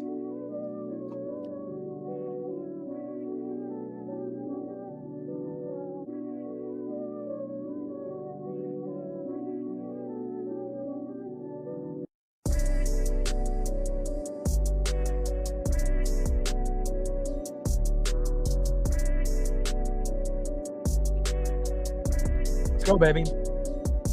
Griffey wants it.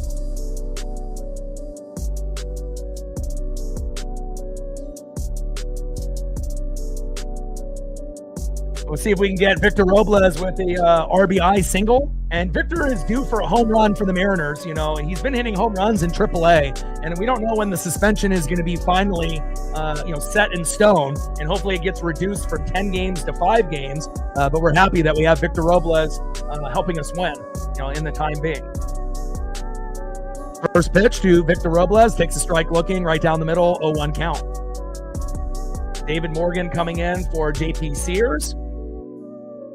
And let's see if Victor can get an RBI or a home run so we can take the lead here in this inning. Sometimes when you end up tying the game up, that the rally kind of ends right there. But if we're lucky, maybe Victor can get an RBI. 1-1 pitch, fouled off, low and at the knees. 1 ball and 2 strikes from Morgan to Robles. But if I had to take a guess, I would assume Robles won't get the RBI and will be at 4-4 going into the top of the 5th. But I hope I'm wrong. And we'll see if Victor can get a hit on his first at-bat. Seems like it usually takes him that second or third at-bat to get the hit. But at least so far, and early on in these few games that we've only had him for, this is the 3rd game. So hopefully that suspension gets reduced, and I can't wait for him to be able to get into a full rhythm with this team. Bottom of the 4th, 4-4 Padres and Mariners. 1-2 pitch, big swing and a miss, and it looks like my ESP is correct, and down goes Robles. End of the 4th inning, we're knotted up at 4.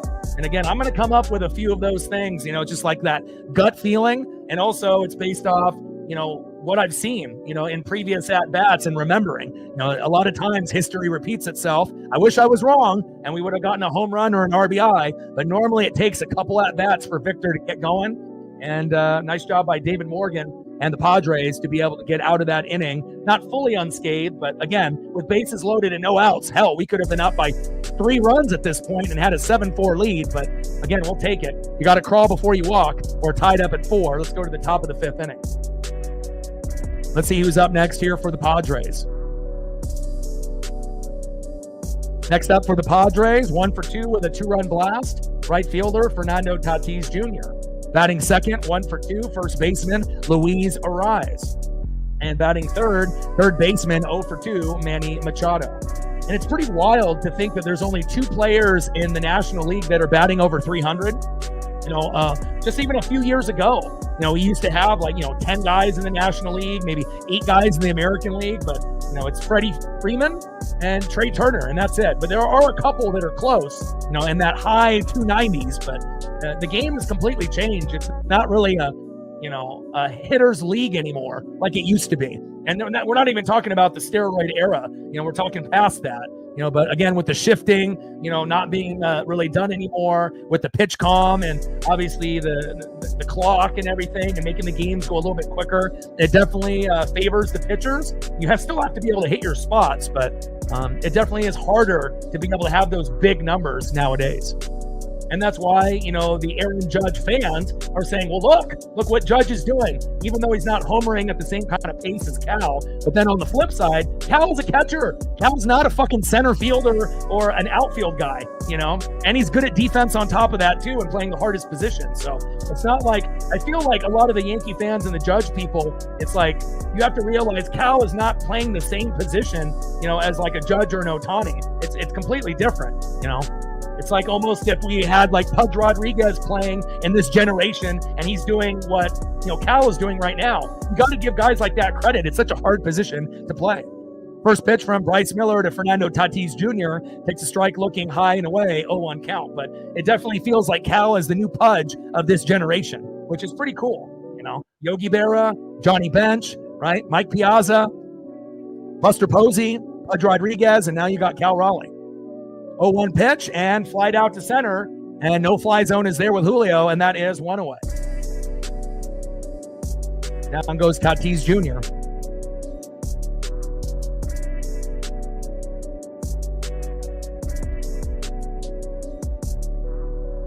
Nice job by Julio in the no fly zone. Top of the 5th inning, we're knotted up at 4. Nobody on with 1 out. Nice job by Julio in the no fly zone, baby. Next up is Luis Ariz. First pitch, low and at the knees, 93 miles an hour with that 4-seam fastball by Bryce Miller. 1-0 count.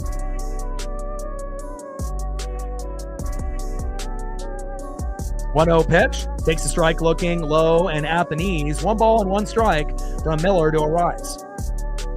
1-1 pitch, takes a strike looking high and inside. 4-seam fastball, 94 miles an hour by Miller.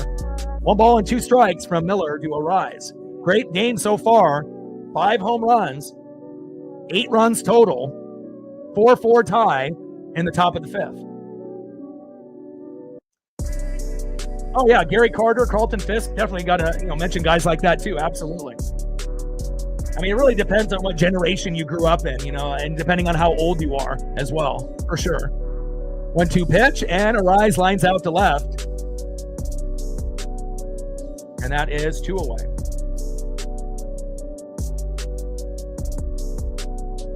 Next up for the Padres, third baseman 0 for 2, Manny Machado.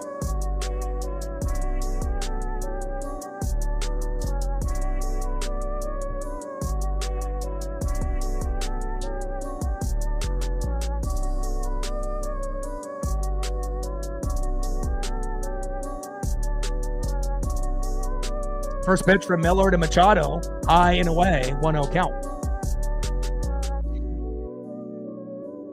1-0 pitch, big swing and a miss, low and away. 1 ball and 1 strike from Miller to Machado. And again, Miller gave up 3 home runs to Sheets, Cronenworth, and Tatis Jr. Not ideal, but again, started to settle in slightly, but we'll see where this goes. And down goes Machado for out number 3. There we go. All right, let's go to the bottom of the 5th and see if we can take the lead.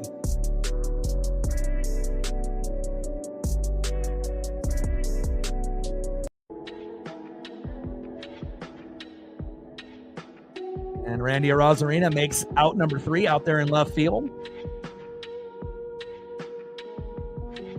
Next up for the Mariners, 0 for 2 with a K, Randy Arozarena. Let's go, baby. Single, double, or home run time. Let's go, Randy. Batting second, 1 for 2 with a run and an RBI. Hit home run number 50 in the first inning.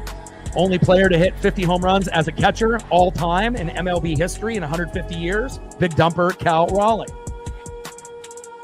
And batting third, 0 for 2, center fielder, Julio Rodriguez. Let's go J-Rod. Let's go Julio.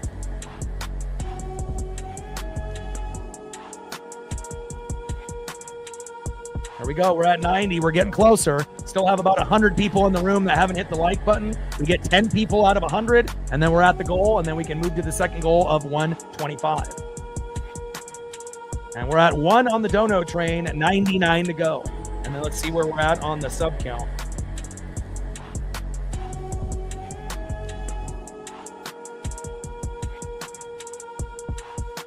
All right, we're at 10 on the sub count.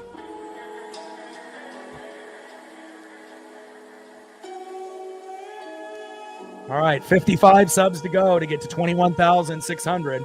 We've gained 10 subs so far. Let's see if we can get to 15.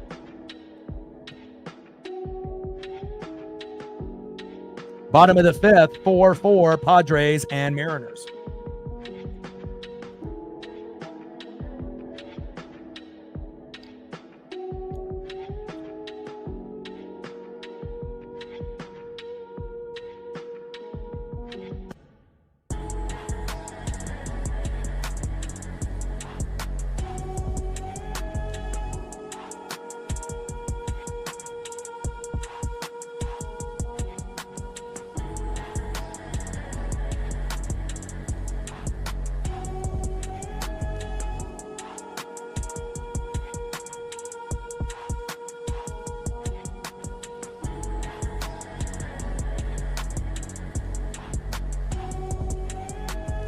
First pitch to Randy Arozarena, takes a strike looking high and inside, 0-1 count.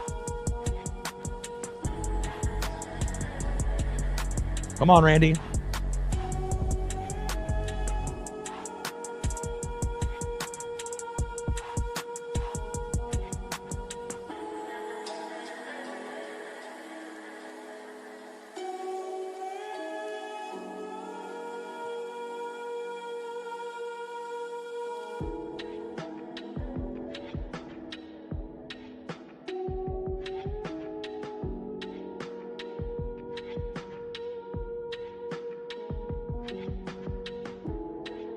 One ball and 2 strikes to Randy Arozarena. 1-2 pitch, low and away again. 2 balls and 2 strikes to Randy Arozarena. 2-2 pitch, big swing and a miss, and down goes Randy, and that is 1 away. Nice job there by David Morgan.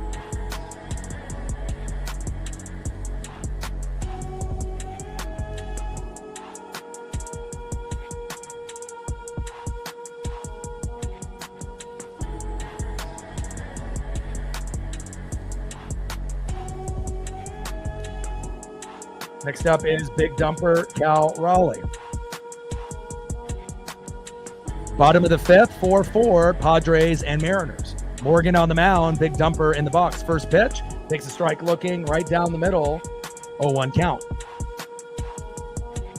0-1 pitch, low and away with the sinker, 1 ball and 1 strike from Morgan to Cal Raleigh. Polo had to jump in there. All right, there we go. We hit 100. Let's get to 125. 1-1 pitch, and dumper hit by the pitch. Hopefully he's okay. That's the last guy that we need to get hurt. And Cal goes to first. Probably with a face like that.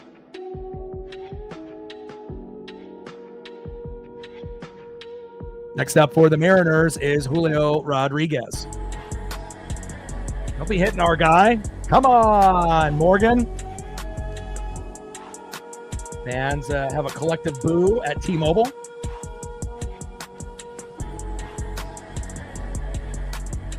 Yeah, we don't want the big dumper to get hurt. We gained another sub. Now we're at 11.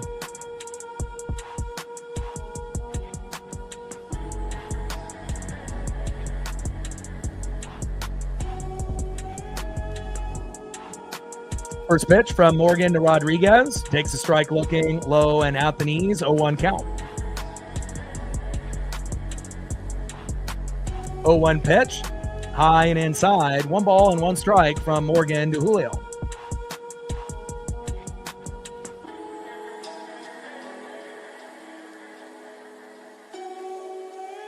Yeah, I appreciate it. I mean, somebody's got to hold it down for the Seattle Mariners, and again, no one is going to, dedicate more time, energy, and passion to a team that I've been a fan of 40 years. So, and there's not really a whole lot of people that are full-time that do baseball. It's a very small amount. There's people that do it occasionally that are out there, but there's not very many people that do it like every day and, do almost every single game. Like my goal every year is to do about 155 out of the 162.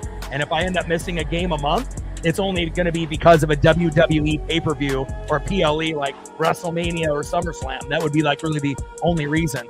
And obviously this weekend, we have the Ducks playing at 1 and then the Mariners play the Guardians at 4:15. So I'm going to do both. I'm not going to have any rest, but I'll probably have to cut the Duck stream slightly short. I assume they'll be blowing out the opponent and, and then we'll end up doing the Mariner game. So, it's going to be a lot of grind, doing, 2 streams in a day. Like if I have to do Mariners and then like an NFL game and whatnot or college football. But, when you have a dream and you have goals, you got to work hard. So 1-1 pitch, fouled off, low and away. 1 ball and 2 strikes from Morgan to Julio Rodriguez.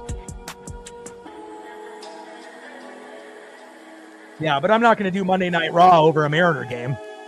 Like again, if the Mariners are off, I have done some Monday Night Raws, this year, but it has to be like with nothing else available to do, 1-2 pitch in play, and Rodriguez grounds out to the fielder's choice. Raleigh out at second, and that is 2 away. But I do love wrestling. Next up, third baseman 0 for 2 with a K, Eugenio Suarez. First pitch high and away with the slider, 1-0 count.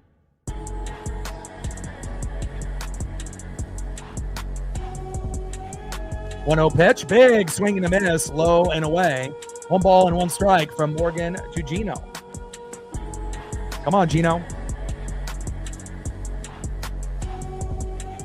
So far, so good for David Morgan. Coming in for JP Sears after having kind of a meltdown. 1-1 pitch, high and away. 2 balls and 1 strike with a runner at first and 2 outs. We're knotted up at 4, Padres and Mariners. Yeah, but again, this is one of the only channels on YouTube that you're going to see that I do literally everything.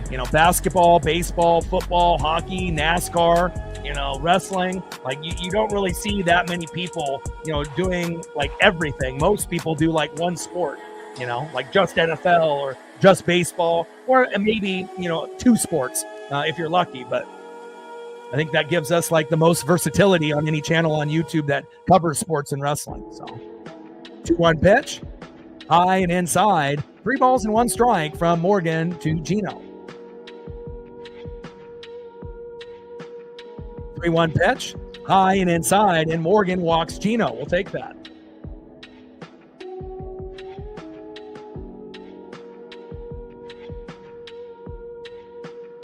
And Gino to first. We'll take that. Runners at first and second now with 2 outs.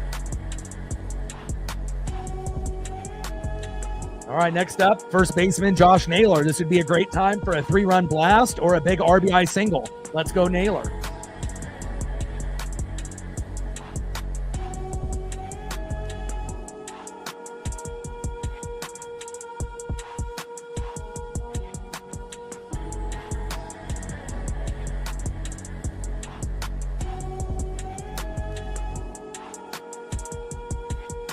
Now we got a mound visit for the Padres.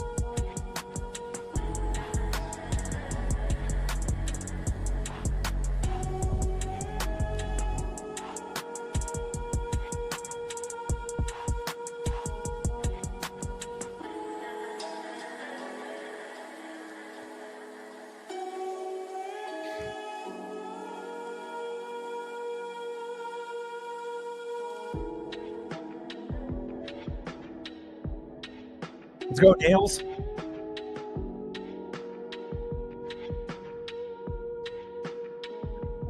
Yeah, You can also use, streaming links as well, I mean, I know there's going to be people out there that, don't want to pay for satellite or cable. And obviously we know a lot of these apps, depending on what your interests are, it seems like you have to have so many. But if you end up having, certain providers, like Xfinity or like T-Mobile, with my T-Mobile phone plan, I get Netflix, Apple TV Plus, and Hulu for free. So again, that's a kind of a bonus. But for like sports, there's other like streaming links that are out there. So and Naylor with a single to left. Julio getting in safe, and Suarez to second. Here we go. Great job by Julio with the wheels, and we take the lead 5-4 Seattle.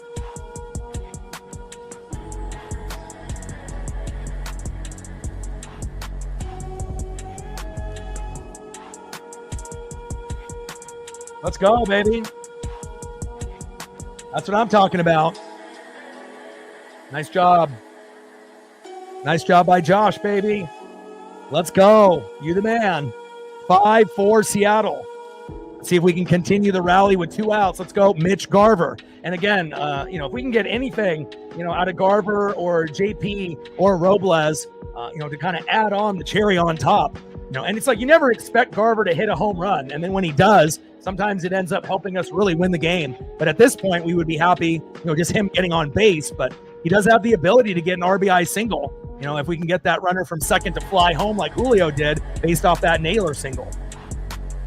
1-1 pitch, takes a strike looking low and at the knees. 1 ball and 2 strikes from Morgan to Garver. And really that's the only kind of weak link that we typically have is when Garver, ends up being the DH or catching. If we had Harry Ford on the team, he would be a better DH and probably a better catcher. But since he has been in AAA, they don't want to risk, him taking Garver's job when Garver's already been catching a lot of the starting pitching, and they don't want to ruin the chemistry. But, at some point, Harry Ford will take Garver's spot. And again, I can't wait for Harry Ford. I can't wait for Lazaro Montes. There's so many. Cade Anderson, Durangelo, Colt. I mean, there's just so many. The farm system is ridiculous. 2-2 pitch, high and inside. Count now is full. 3 balls and 2 strikes from Morgan to Garver. Let's go, Mitch.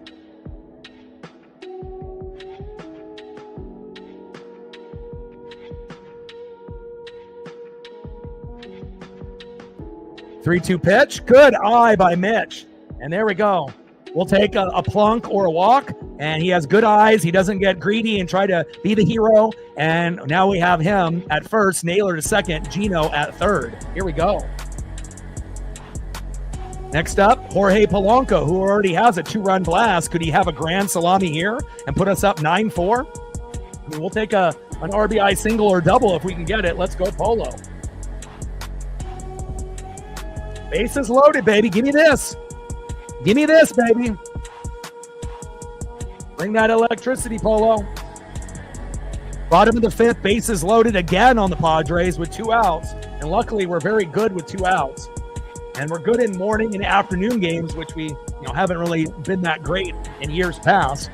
First pitch from Morgan to Polo, high and away, 1-0 count. Ryan in the building, what's good? Did you almost crash from work, making a delivery? It's always, crazy when you hear about someone that drives truck. Respect. That's a very tough job to do. Lots of money, if you can keep the job and have a good employer, and whatnot. But, definitely a lot of risk involved, too, with someone hitting you or you hitting someone and not even on purpose. Just, having a rig that big. So, but I hope you're okay. 1-0 pitch, fouled off, low and away. 1 ball and 1 strike from Morgan to Polo. Ryan with a 5er, getting us going. Now we're at 6, 94 to go. Appreciate you.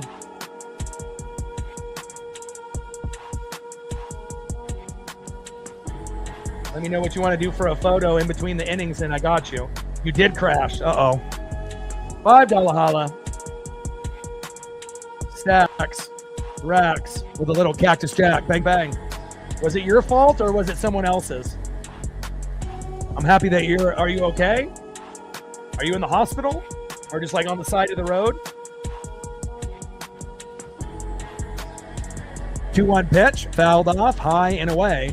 2 balls and 2 strikes from Morgan to Polo. Bases loaded, 5-4 Mariner lead. And this has really been a back and forth matchup. Really fun game to watch and call. And hopefully we can get one more run, if not more than a few more. I mean, I'm not really sure if we're going to be getting a single, double, triple, grand salami, walk, or a plunk. But if we can get to 6, that would be fantastic. You're good. You walked away with a scratch. Well, I'm glad to hear that, man. Is your employer going to let you go because of the accident? Oh, here we go. Polo hit into right field. Go, go, go. And Polo's safe at second. Suarez scores. Naylor scores. Garver sliding into third. 7-4 Mariners. Let's go.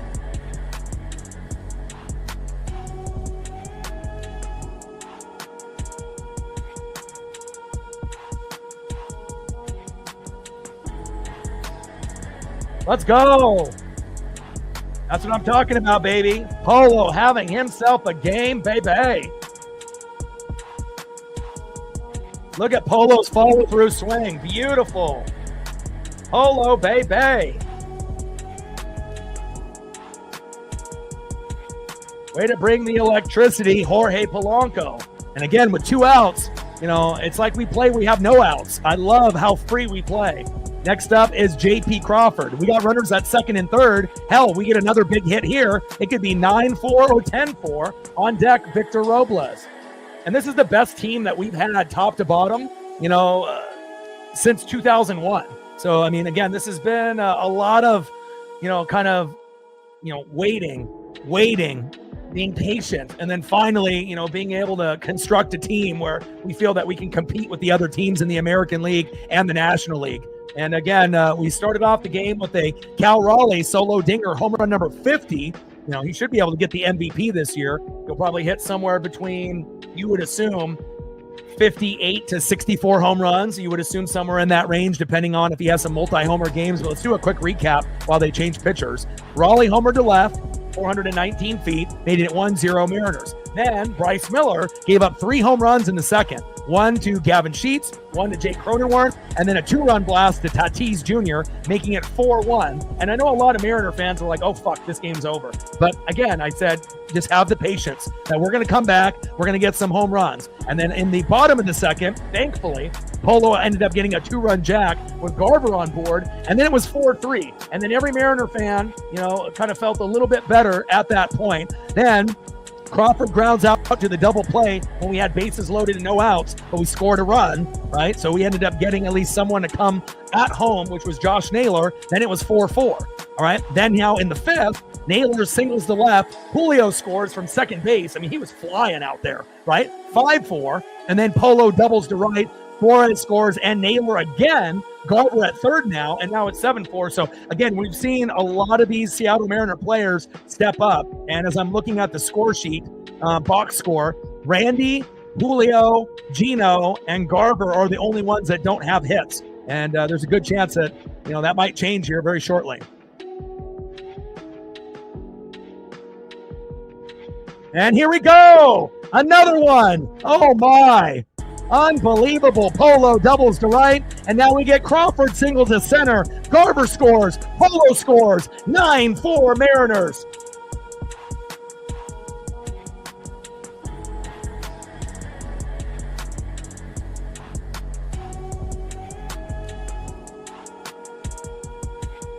Man, it's awesome for us to be able to keep grinding out these big, big numbers, man. Let's go. Hell yeah. Huge. Next up is Victor Robles.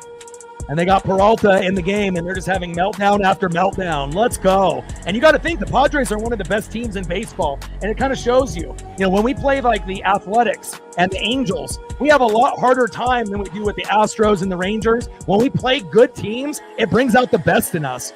0-2 pitch, and that's strike 3, and Victor Robles, okay, he can't be the guy that keeps the inning going, but that's okay. We ended up getting a few more runs, and just like that, we go from 4-4 to 9-4. 5 runs in the 5th. Let's go, Mariners. Hell yeah.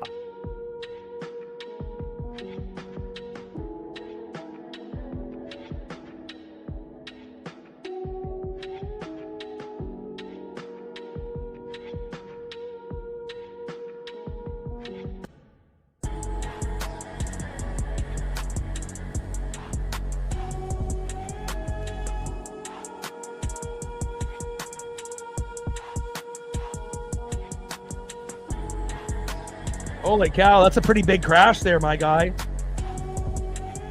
I just looked at some of the photos that you sent based off that crash. I hope you're okay, dude.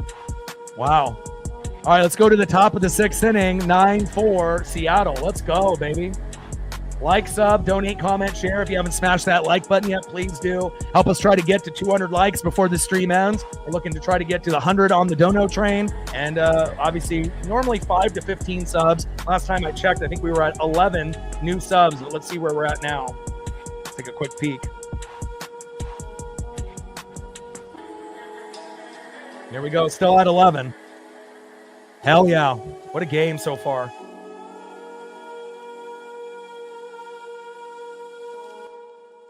Just like the Mariners, with Logan Gilbert, putting up 11 runs in the first 3 innings. I mean, we didn't do that. And there's a lot of times that once we put up a big run, RBI type of game, sometimes the next game we only put up 0 to 3 runs. But luckily today, we're on fire. 9-4 Seattle. Next up, 0 for 2 with a K, the former Baltimore Oriole, DHing here in the 4-hole, Ryan O'Hearn.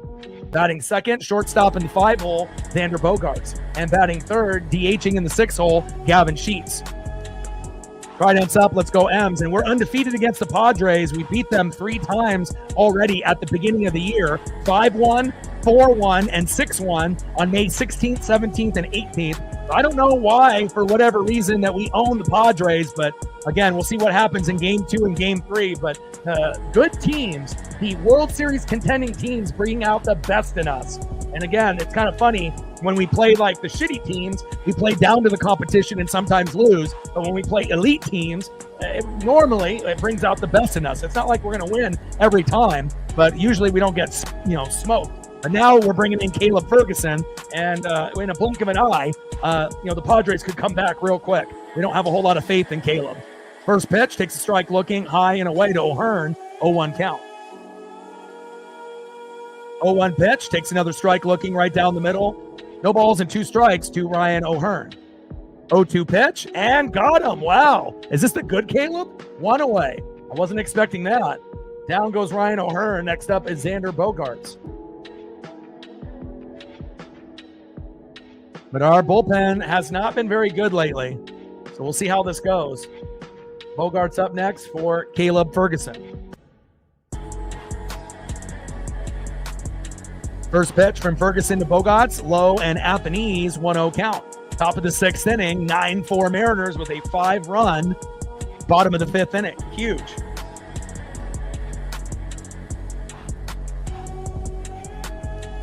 I think we play up to the competition, and then we play down against the bad teams. I think that's how it's always been.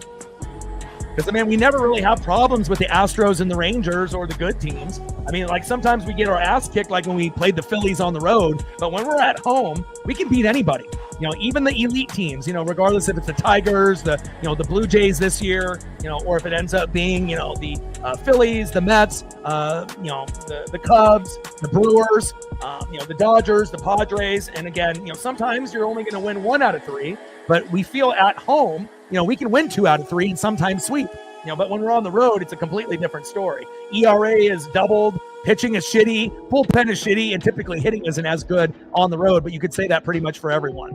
2-1 pitch, in play, and Bogaerts grounds out to third, throw to first, and that is 2 away. But I definitely feel that it's playing up to the competition because, sometimes it's like, you play against a shitty team and you may be a little overconfident and you just kind of go through the motions.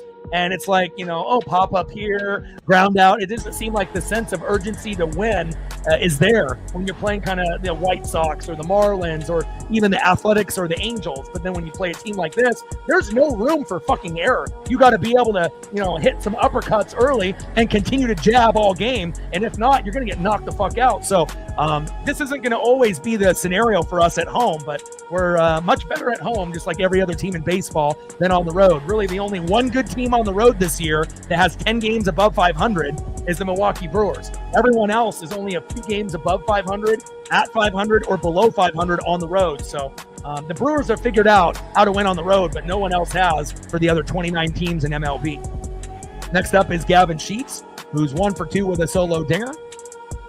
1-1 pitch, in play, and Sheets flies out to left. Randy Arozarena and Gino are there, and that is the end of the top of the 6th inning. Let's see if we can get to home run or a RBI or a single. Let's see if we can get to run number 10 in this inning. Let's see who's up next.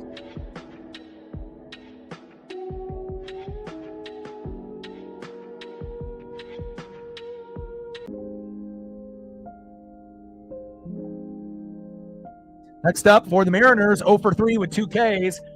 Drop a fucking bunt down. And again, that's why I'm really hoping that the suspension is over. We can get Victor leading off, because Randy hasn't been very good as a leadoff hitter. And we know JP was our leadoff hitter until Victor came. And then Victor got hurt against the Giants on the road. And then recently they put Randy here because JP was slumping at the leadoff spot. But Randy really hasn't been the greatest as a leadoff hitter, especially when you see guys like Francisco Lindor and Trey Turner leading off and how good they are.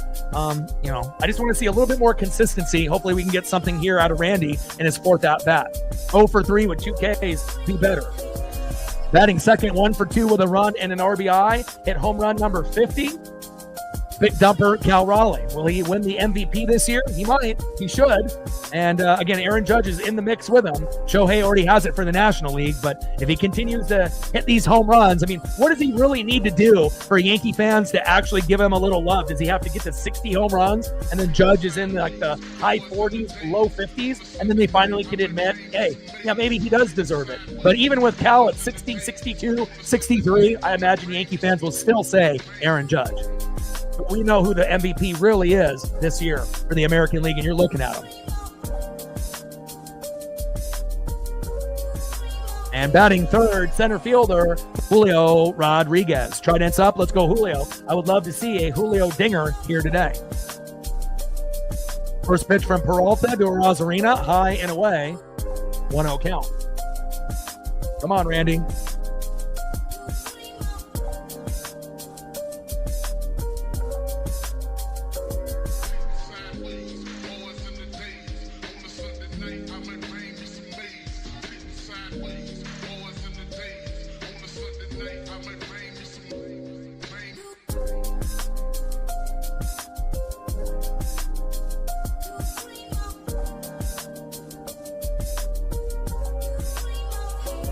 One-0 pitch in play. And an error by the Padres. Hell yeah. There we go. They tried to flip it to each other at first, and they fumbled the bag. There we go. Sometimes you got to put the pressure on a player that's maybe not playing the greatest, but that was more of an error there on the Padres. It hit the bag, and then it deflected off the bag when they thought they had the ball, and then the flip late was just too late, and Randy is safe. I don't know if that's the luck involved, because how often are you going to have it hit the bag like that? Not often, but we'll take it. I guess when it rains, it pours for the Padres. Next up is big dumper Cal Raleigh. First pitch, low and at the knees. Big swing and a miss. 0-1 count.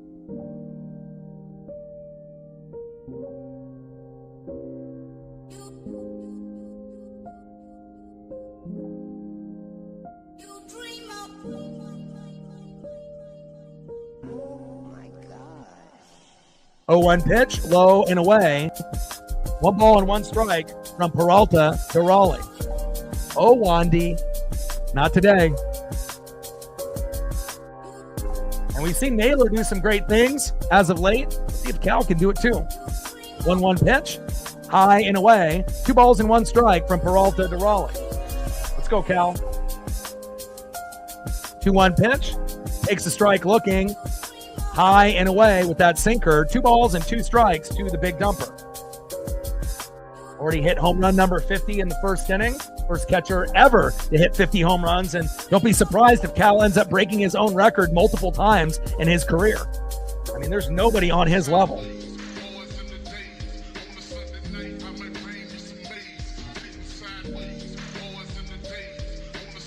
Bottom of the 6th, 9-4, Mariner lead. Peralta on the mound, big dumper in the box. I wish that we would bunt, more often. Not necessarily with Cal Raleigh, but, I would love if we bunted like 1 to 3 times a game. Play some small ball. 2-2 pitch, big swing and a miss, and down goes big dumper, and that is 1 away. Nice punch out there by Peralta.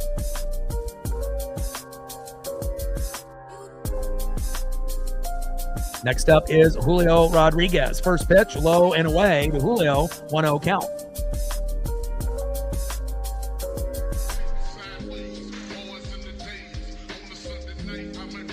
Change up, missing the strike zone by Peralta by inches.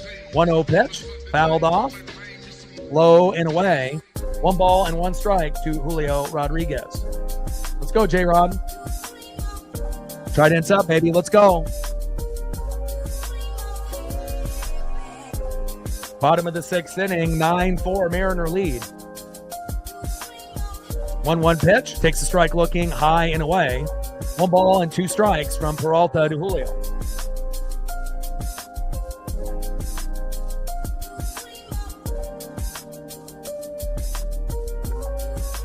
Now we got 31 games left, not 25. So again, if we have some multi-homer games, by Julio, by Cal, there's a chance he could get to a pretty good number.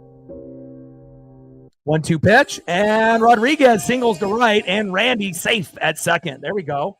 Nice job by J-Rod.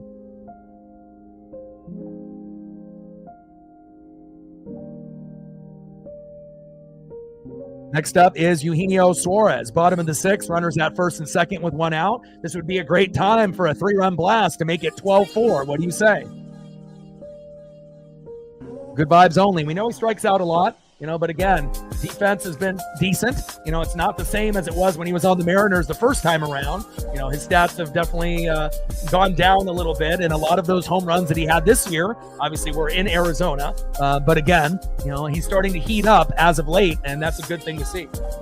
Especially in the last 8 games, his stat line has improved dramatically.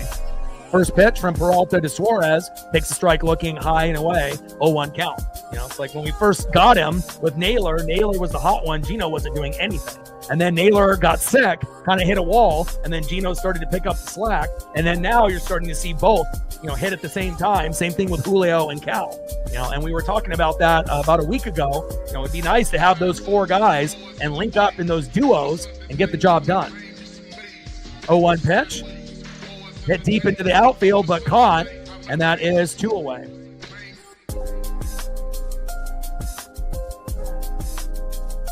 Down goes Gino.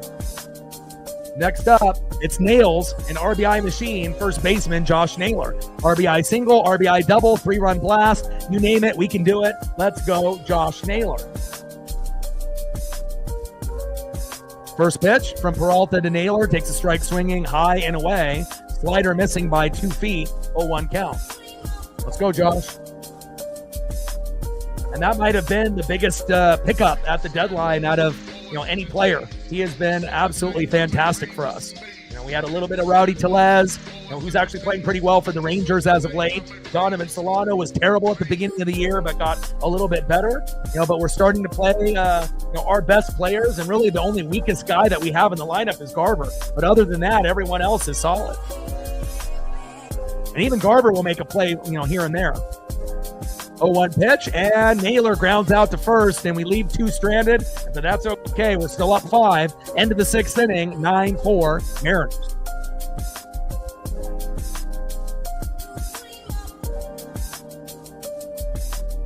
Nine runs, 10 hits, and 0 errors for the Seattle Mariners. Let's go. Let's see who's up next here for the Padres.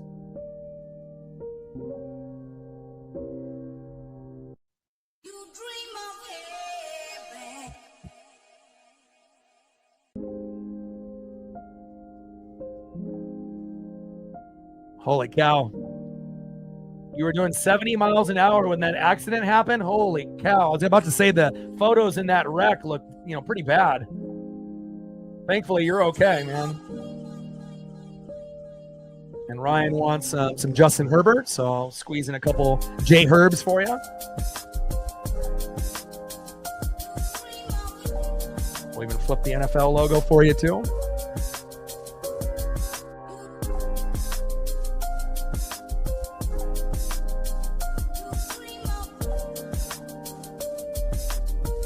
Appreciate you. We're at 694 to go to hit our goal on the dono train.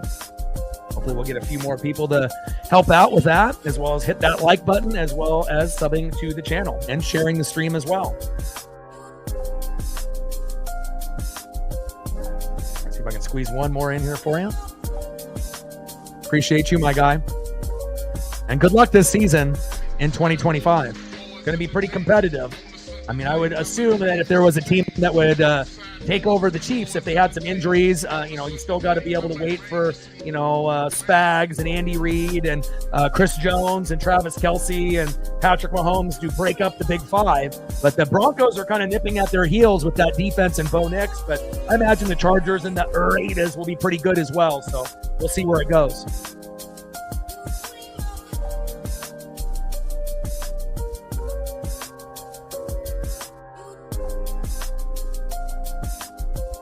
Next up, 0 for 2, center fielder Ramon Laureano. First pitch to Laureano, low and away, 1-0 count. 1-0 pitch, fouled off, high and inside. 1 ball and 1 strike from Bizzardo to Laureano. We got to get the Bizzardo photo up here.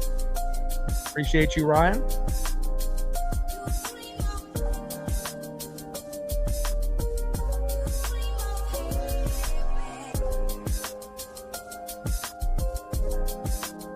One pitch. Back. See ya. And just like that, Bizzardo giving up a home run. And guys like this normally don't do this. But again, Ramon has been very hot for the Padres, and he makes his presence known. Solo dinger, 9-5 Seattle. Nice job bringing that electricity, giving the Padre fans a little bit of light at the end of the tunnel. 5th homer as a Padre. I see you, Ramon. Razor Ramon. Next up, 2 for 2 with a run, RBI, and a home run. It's the Crone Zone, Jake Cronenworth. And this Padre team is very, very good. Don't let, just because we're ahead right now and we won the first 3 games, with them scoring only 1 apiece, doesn't mean that the team is bad. This team is very, very good. They are a World Series contender. National League is deeper than the American League this year. I mean, look at the records and watch the games, right? Phillies, Mets, Brewers, right? Cubs, Padres, Dodgers. I mean, those 6 teams are pretty fucking good. And the worst team out of those 6 is probably the Mets. But even with them at home, they can do some damage. 1-1 pitch, fouled off, low and away. 1 ball and 2 strikes from Bizzardo to Cronenworth. Astros and Mariners are up and down. Really the only 2 solid, consistent teams for the American League this year, are the Blue Jays and the Tigers. Everyone else has been, kind of hit or miss. Red Sox were at the bottom. Now they've, leapt, obviously, and did the little leapfrog effect on the Yankees, and Yankees are reeling a little bit. And again, Mariners and Astros have been kind of up and down, and Guardians and the Royals have finally tried to get themselves to that around 500 mark. Since the Tigers were really the only team above 500 in that whole division for a majority of the year. So we'll see where it all plays out. But, this is not definitely a bad team. The Padres are very, very good. 2-2 pitch. Big swing and a miss for the Crone Zone. Down goes Jake Cronenworth. And that's what we normally expect out of Edward Bizzardo. There we go. And that is 1 away. It's kind of weird seeing Bizzardo give up a home run. But again, Brash, Bizzardo, Spire, Munoz, they haven't really been very good lately. Starting pitching, overall hasn't been very good, besides obviously Wu and Gilbert recently within the last couple of days. But we've definitely seen a lot of our starting pitching and our bullpen shit the bed after the All-Star break. So, but again, hopefully we can get our starting pitching and our bullpen to where it needs to be so we can actually make a legitimate deep run. Next up is Fadmin. First pitch from Bizzardo to Fadmin, fouls it off right down the middle. 0-1 count. 0-1 pitch to Freddie Fadmin. High and inside with that sinker. 1 ball and 1 strike from Bizzardo to Fadmin. 1-1 pitch, fouled off right down the middle. 1 ball and 2 strikes to Freddie Fadmin. Top of the 7th, 9-5 Seattle lead.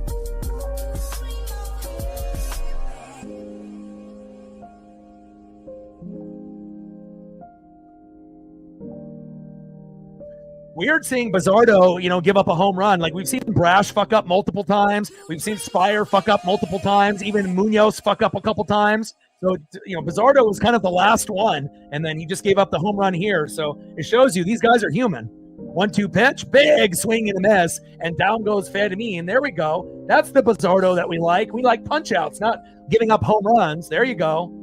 And that is 2 away. Next up is Fernando Tatis Jr. First pitch to Tatis Jr., high and inside with the sinker, 96 miles an hour by Edward Bizardo, 1-0 count. Top of the 7th inning, 9-5, Mariner lead. Earned 30th save of the season Friday, Andres Munoz, 10th pitcher in team history with 30-plus saves in a season, 69th career save with a Mariner, tied for 5th most in team history. And a good chance we're going to obviously see Munoz close this game out here today. 1-0 pitch, fouled off right down the middle. 1 ball and 1 strike to Fernando Tatis Jr.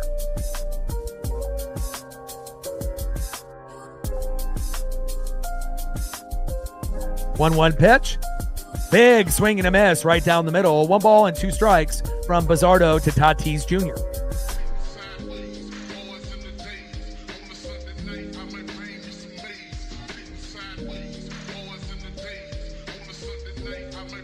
I mean, if you end up taking the Yankees spot, and it ends up being Astros and Mariners and Red Sox, obviously, no one is really going to expect, a lot. But again, being an underdog, we'll take that role. And down goes Tatis Jr. for out number 3.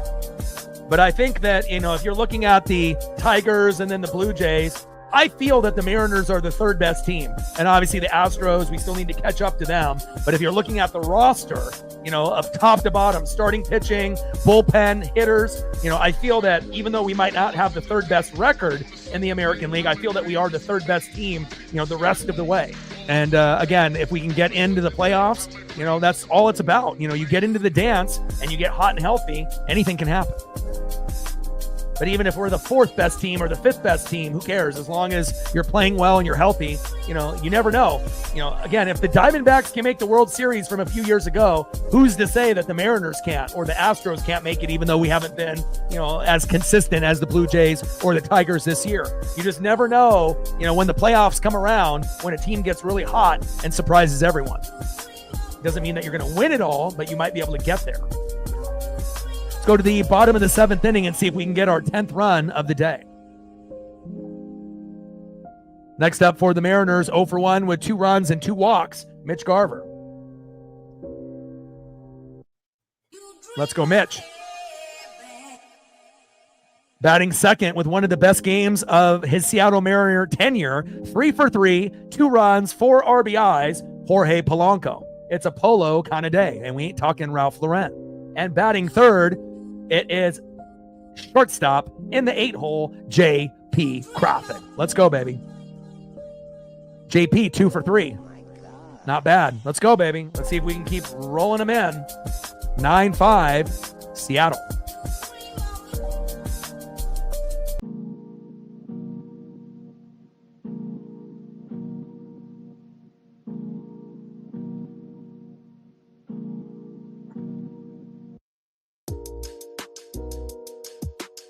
I mean, realistically, and again, I've been a fan of this team for like 40 years. Realistically, if we were to overachieve and beat, the Blue Jays, the Tigers, Astros, and we actually made the World Series, the chance of us winning it, would not be very high. I mean, unless we ended up playing like the Cubs. If we played the Cubs, that would probably be our best chance, to win. But if we played like the Phillies, Dodgers, Padres, Brewers, maybe the Mets and the Cubs would give us the best chance if one of those 2 teams made it. But if it's not the Mets or the Cubs, the chance of the Mariners winning wouldn't be very high. It would be very shocking, for them to make it to the World Series for the very first time and win. But once we make it for the first time, that would mean that we would be able to make it again probably in a couple years. So all I want is just one championship before it's all said and done for me.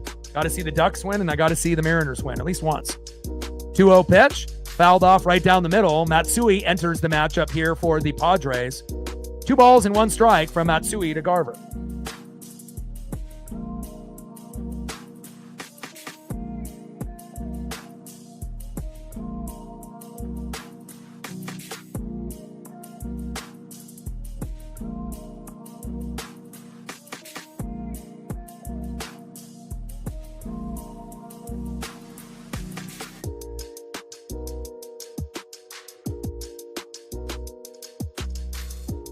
2-1 pitch, and Garver flies out to left, and that is 1 away.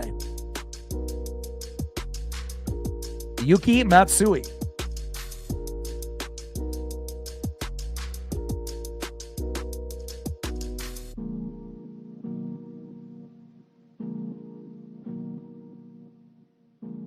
Polo trying to go for the cycle.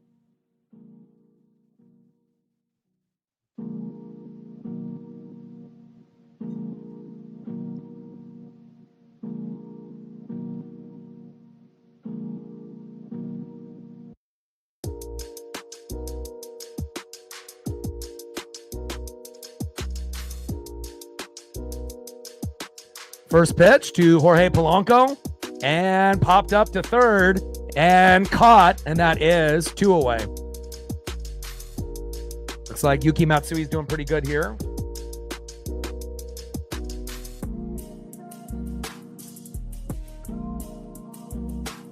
And next up is J.P. Crawford. 2 for 3 with 2 RBIs. Victor Robles on deck.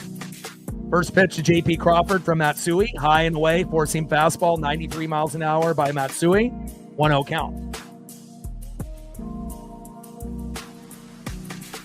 No relation to Hideki. 1-0 pitch. Big swing and a miss. 1 ball and 1 strike from Matsui to Crawford. I appreciate that.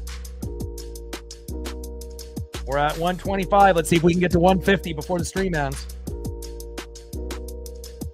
1-1 pitch. Takes a strike looking high and away. 1 ball and 2 strikes from Matsui to Crawford.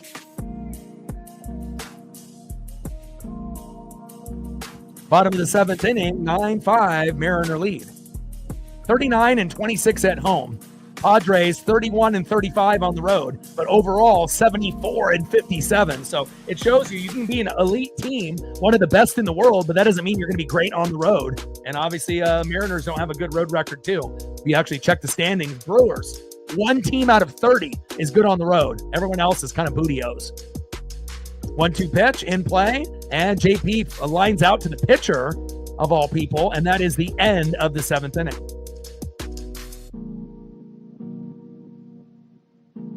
Let's see who's up next here for the Padres.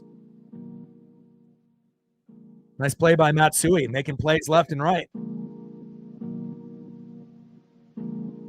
Next up, 1 for 3, first baseman Luis Ariz, one of the more pure hitters in the game. Batting second, third baseman, 0 for 3, Manny Machado. And when Manny goes 0 for 3 or 0 for 4, that won't happen tomorrow or obviously on the 3rd day. So we'll see what happens here. And batting third from the Orioles at the deadline, 0 for 3 with 2 Ks, Ryan O'Hearn. Trident's up. Let's go M's. Jordan in the building. What's good, brother? Jerry in the building. What's good?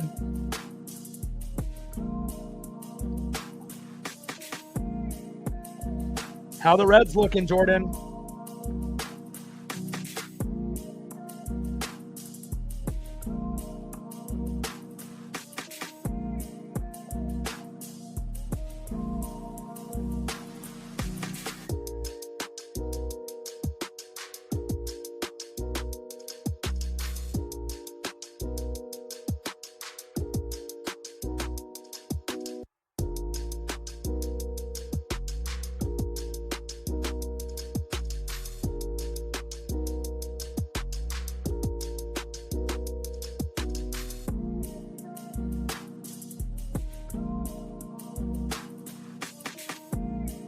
Cal Raleigh joins Mickey Mantle, who did it twice in 56 and 61 as only switch hitters in MLB history to hit 50-plus home runs in a season. Is that good?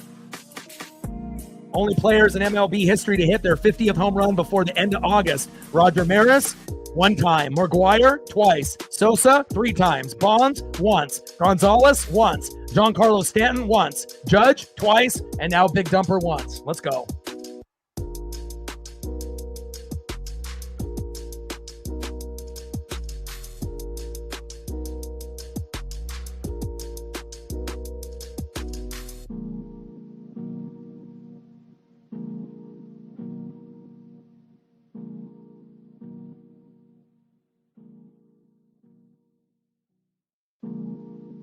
First pitch from Brash to Ariz, takes a strike looking high and away, 0-1 count. And I hope this is going to be the good Brash, not the bad.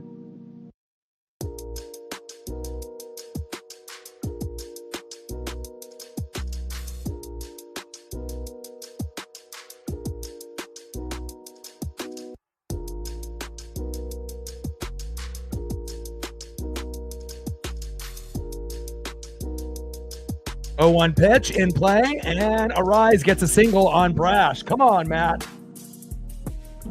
Brash has been shaky, man. A completely different type of player, and it makes you wonder, are they injured? You know, like, what's going on with players that are so good at one point of the season? And it's hard to be consistent for a full year, but I guess maybe you get spoiled, you know, when you get guys that are just electric, like Brash and Mooney were at the first half of the season. And when they even fuck up once, we have like a goddamn meltdown, you know, and we understand they're human, but we get spoiled as fans sometimes when, you know, someone is lights out, and all of a sudden they blow a save or, you know, give up a few home runs. And you're like, what the fuck, man? Like, you know, sometimes you have to understand, you know, you're going to have those peaks and valleys, but, you know, you don't expect your good players, elite players to fuck up. And hopefully Brash can make up for it here. 0-2 pitch to Machado. Big swing and a miss. And down goes Machado. An 0 for 4 day for Manny Machado. He won't go 0 for 4 tomorrow. Believe that. Nice job by Brash finally getting a punch out. There you go. Next up is Ryan O'Hearn.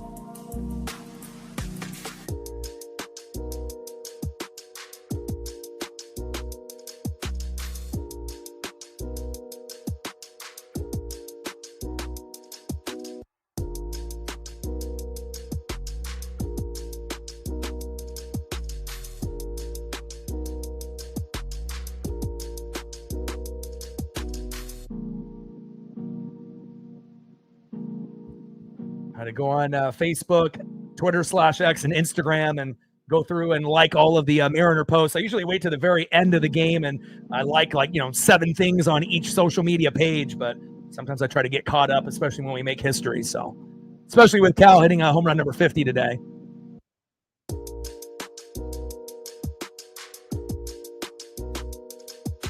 And O'Hearn with a nice hit right up the gut. Come on, man. Brash definitely looking shaky. Come on now.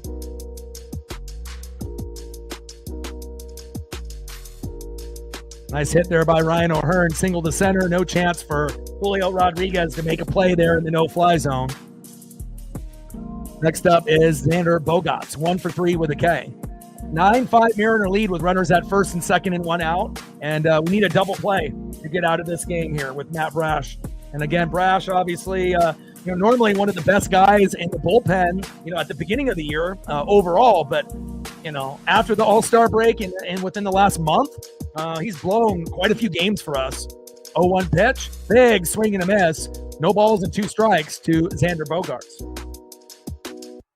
Yeah, I mean, the only catcher to ever do it, you know, and you guys have had Johnny Bench and whatnot, you actually being a Reds fan. And I always like being able to see people that I'm familiar with that are true diehard fans of their team. Not to say I have anything against people that only do parlays and bets and maybe they don't have a favorite team, but it means a little bit more, you know, when you can actually, have a conversation with one that is passionate about their team and has been a fan for a long, long time.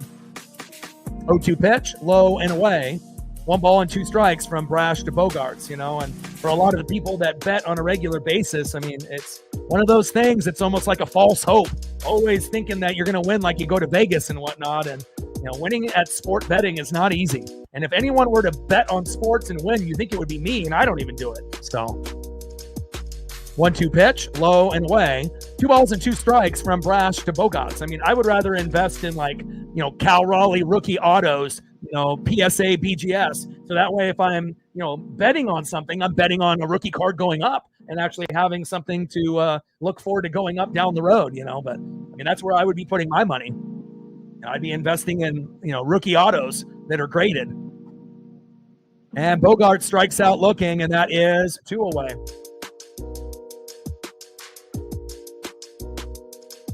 Down goes Xander. Next up is Gavin Sheets, 1 for 3 with a run, RBI, and a K, and a big solo dinger to get them on the board after Cal hit home run number 50. Yeah, I mean, Yogi Berra, Johnny Bench, Mike Piazza, Buster Posey, Pudge Rodriguez is probably the best one as of late. And then we had Marine Bean, mentioned a few others like Gary Carter as well. So, I mean, there's been, quite a few guys that have made a mark on this game. But it's just kind of exciting to see that, this might be the best catcher in this generation. And again, we haven't ever seen, a hitter like Cal from the catcher position, and he's good at defense. He's a switch hitter. I mean, what's not to like about Cal Raleigh? And he's humble. You know, he's actually a guy that makes every single pitcher better. And he's almost like another coach or another manager out there. Like, you know, we all love Julio, you know, but Cal is more valuable than Julio. There's no doubt about that. And we love Julio, but Cal is a different breed. First pitch from Brash to Sheets. Takes a strike looking right down the middle. 0-1 count. 0-1 pitch. Low and away with the changeup. 89 miles an hour, missing the corner by a few inches. 1 ball and 1 strike from Brash to Sheets. 1-1 pitch. Low and away with the changeup. 2 balls and 1 strike from Brash to Sheets. Yep.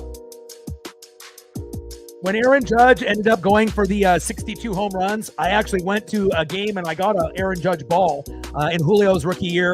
I got a Julio ball, and then like 3 weeks later, I went to the Yankee game, and I told everyone on the channel I would get an Aaron Judge ball, and they all thought I was crazy, and I actually did. What are the chances of that happening? Like 1 in a billion.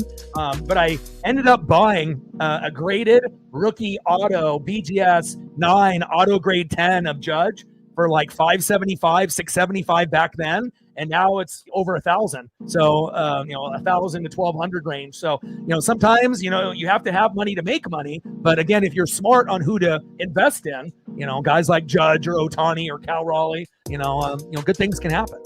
3-1 pitch, fouled off right down the middle. 3 balls and 2 strikes from Brash to Sheets. But my best come up was that Jordan rookie that I invested for this channel. Bought it for $1,000 in 2003 when it was worth $2,500, and now it's worth $20,000 to $30,000. So, but I don't regret not having it, because again, I could have a $20,000 to $30,000 card, but I wouldn't have probably this channel. So, sometimes you got to be able to make sacrifices for your dreams. And I got a couple Julio auto rookies, BGS and PSA, that are worth $250 and $350 now, that I assume will go up to that $400 range down the road, maybe even $500. But, there's other things you can invest in, and you don't need to do necessarily Bitcoin or things like that. But investing in the right things, not buying boxes, maybe buying a pack here and there, but it's smarter to buy individual rookie cards rather than buying packs and boxes. That's when you're going to fucking go broke. And the packs and boxes are ridiculous now. Spend $600 on a box and get like 1 card worth $30. Not worth it. 3-1 pitch, fouled off. 3 balls and 2 strikes. And that's a walk. And Arai steals third. Wow. Bases loaded now. I only have 1 Cal card, but I bought it as soon as he hit the home run in 2022 against the Athletics, and we made the playoffs. As soon as he hit it, I went to eBay, and then I bought it. But I only have 1, a rookie auto. But it's a Topps Heritage, and it kind of reminds me of the cards that are on the sides of this stream. It has a little circle in the corner, with the silhouette of the player. I just like those vintage looks of older cards. First pitch from Brash to Laureano. Takes a strike looking right down the middle. 0-1 count. 0-1 pitch. Big swing and a miss. High and away. No balls and 2 strikes from Brash to Laureano. And last time Ramon was up, he homered. So we can't have him homer here, because then it'll be 9-9. Come on, Brash.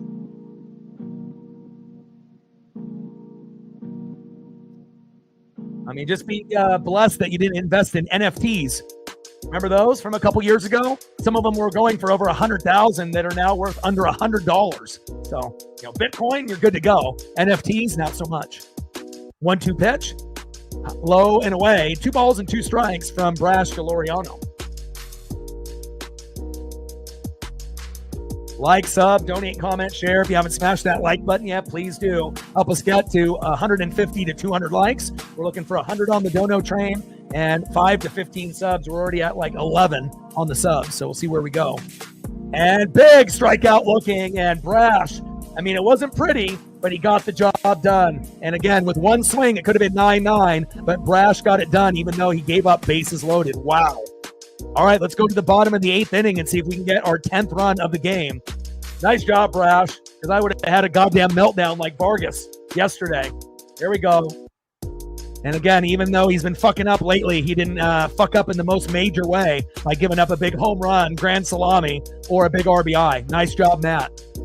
Just like Munoz, almost blowing the game for us and getting that last strikeout. It's okay to give up the hits. It's not okay to give up the RBI or the home runs. Nice job, Matt. Let's see who's up next here for the Mariners. And we're at 7 on the dono train, 93 to go. See if we can get another individual or two to help out with that. Trident's up. Let's go M's. Bottom of the 8th inning, 9-5 Seattle. Next up, 0 for 3 with 2 Ks, right fielder Victor Robles. Batting second, 1 for 4 with 2 Ks, Randy Arozarena. And batting third, 1 for 3 with a run, RBI and a K, and a solo dinger, home run number 50 on the season. And again, I'm hoping at the minimum he gets to 58, so he beats the record of Salvador Perez by 10, but I'm really hoping he can get to 60. I don't know if he'll get to 61, 62, 63, and beat Judge, but again, he's kind of pacing for 58 to 64. Obviously, best case scenario would be like 63, one more than Judge or even tying Judge. As a catcher would just be fucking insane, but hitting 60 would be sexy. But again, hopefully at the minimum 58, but I'm really hoping for 60 or more.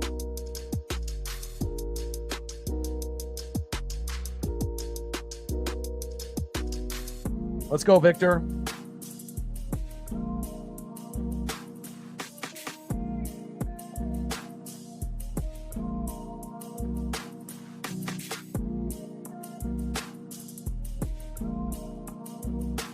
First pitch from Yuki Matsui to Victor Robles, low and at the knees. 1-0 count. 1-0 pitch, fouled off. High and inside. 1 ball and 1 strike to Victor Robles. Let's go, Victor. Mow him down, baby. Like you're bowling a strike. Going for that 300 perfect game. Let's go. Matsui on the mound. Victor Robles in the box. Bottom of the 8th, 9-5 Seattle. Nobody on and no outs.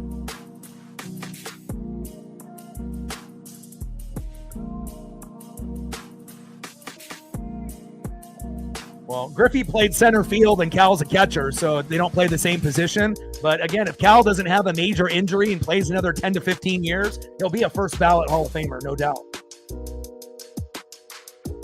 And line drive to third, but Machado is there with a head on a swivel, and that is 1 away. That's one thing that you can bank on even when he goes 0 for 4 or 0 for 5. Typically pretty good defense by Manny Machado. 1 away. Next up for the Mariners, 1 for 4 with 2 Ks, Randy Arozarena. Let's go, Randy.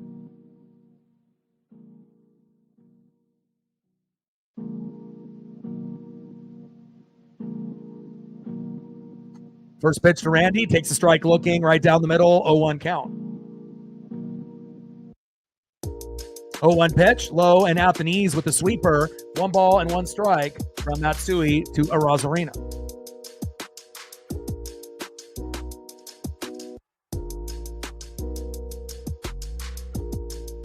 Well, Cal hasn't even had a 3 home run game yet, so we have to have him hit 3 home runs in a game first, and then we can talk about hitting 4 home runs in a game like Gino and Nick Kurtz, And again, it wouldn't be surprising if Cal does it at one point in his career,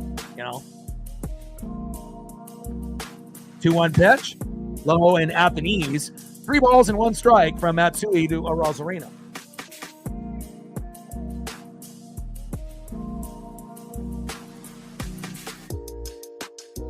We gained 15 subs. Last time I checked, 5 more. Now we're only at 49 now to get to 21,600. Shout out to the 15 new subs that we've gained already. Let's see if we can get 5 more to hit that 20 number. 3-1 pitch, fouled off. High and inside. Count now is full. 3 balls and 2 strikes from Yuki Matsui to Randy Arozarena. Bottom of the 8th, nobody on, 1 out, 9-5, Mariner lead. Trident's up.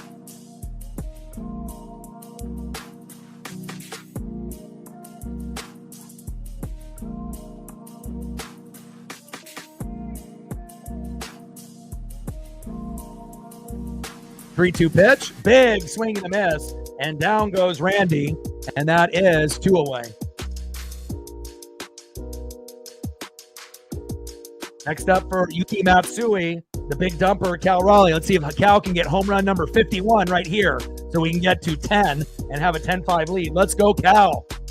We'll take a single.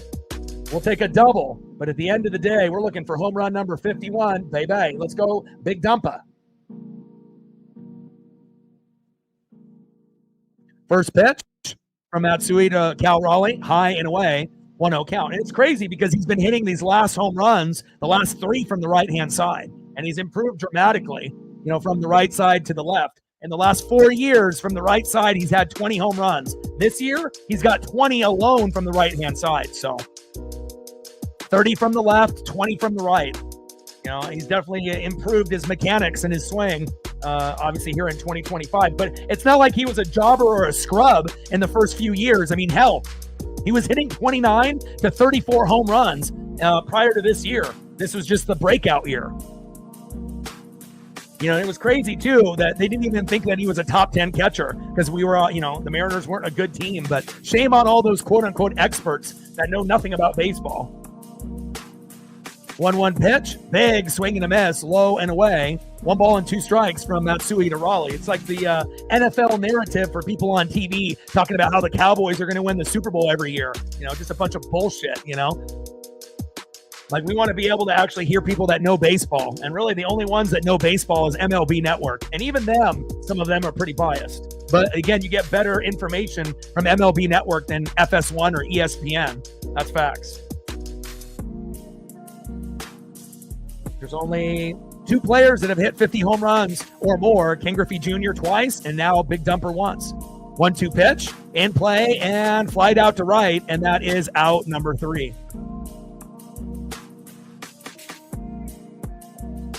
End of the 8th inning, 9-5 Mariners.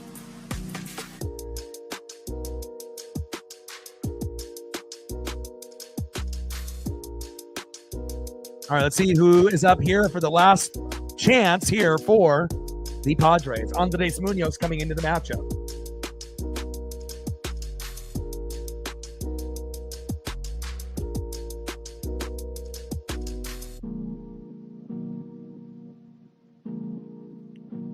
Next up for the Padres, 2 for 3 with a run, RBI and a K. Second baseman, the Crone Zone, Jake Cronenworth. Batting second, 0 for 2 with a run, base on ball and a K. Catcher, Freddie Fanatics. And batting third, 1 for 4 with a run and a 2-run bomb, Fernando Tatis Jr. And coming into the matchup, one of the best closers in the game, Andres Munoz. Tried it's up. Let's go M's.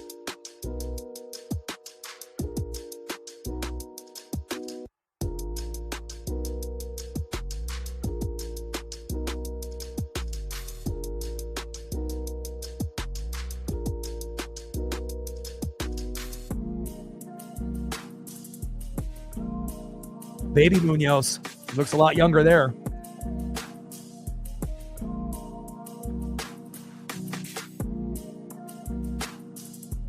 Back when we had the grays, bring those back. Like those jerseys.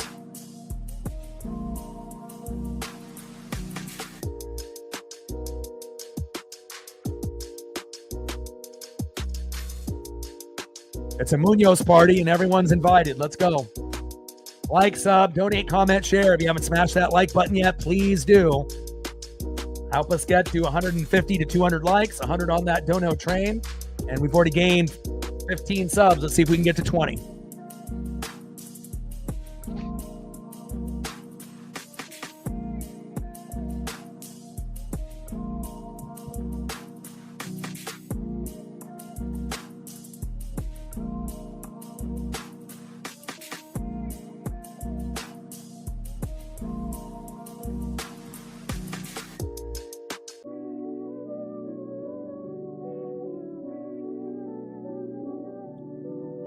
Let's go, baby. Munoz earned 30th save of the season on Friday, 10th pitcher in team history with 30-plus saves in a season. 69th career save with the Mariners, tied for 5th most in team history with David Arizma.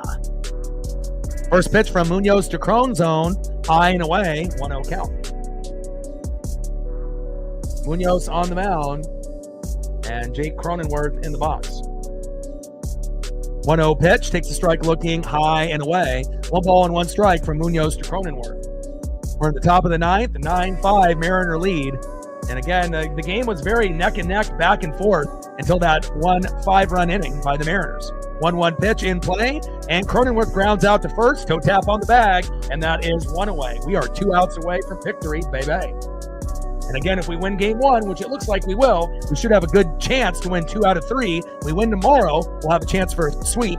And we did sweep them on the road at the beginning of the year. They only scored 1 run in 3 games, 1-1-1 in May. So again, and now Wagner is coming up. We'll see what he does.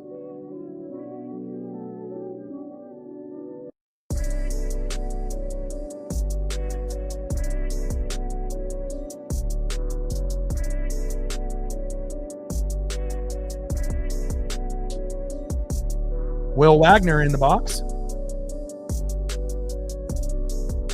And Wagner coming in for Fanatics. First pitch from Munoz to Wagner. Takes a strike looking right down the middle. 0-1 count. Top of the ninth, 9-5. Mariner lead. 0-1 pitch. Big swing and a miss by Wagner. No balls and 2 strikes from Munoz to Wagner. Let's go, baby. 0-2 pitch, fouled off, low and away. No balls and 2 strikes from Munoz to Wagner. Top of the ninth, 9-5 Mariner lead with 1 out. Yeah, this definitely feels like the good Munoz. And we have a 4-run lead, so that helps too. For your confidence as a guy coming in to close a game out.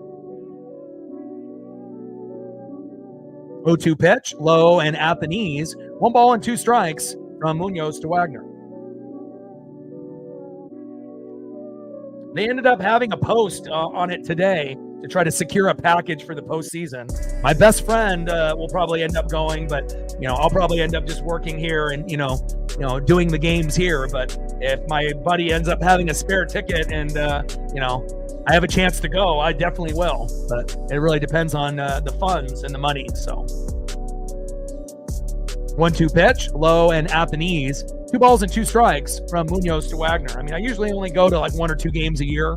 Back in the day, it was around 3 or 4, but obviously I got to commit myself to doing almost every single game.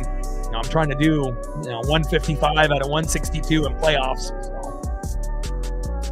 So if I miss a game once a month, it's only going to be because of WWE, like WrestleMania or SummerSlam. And a big base knock up the middle by Wagner.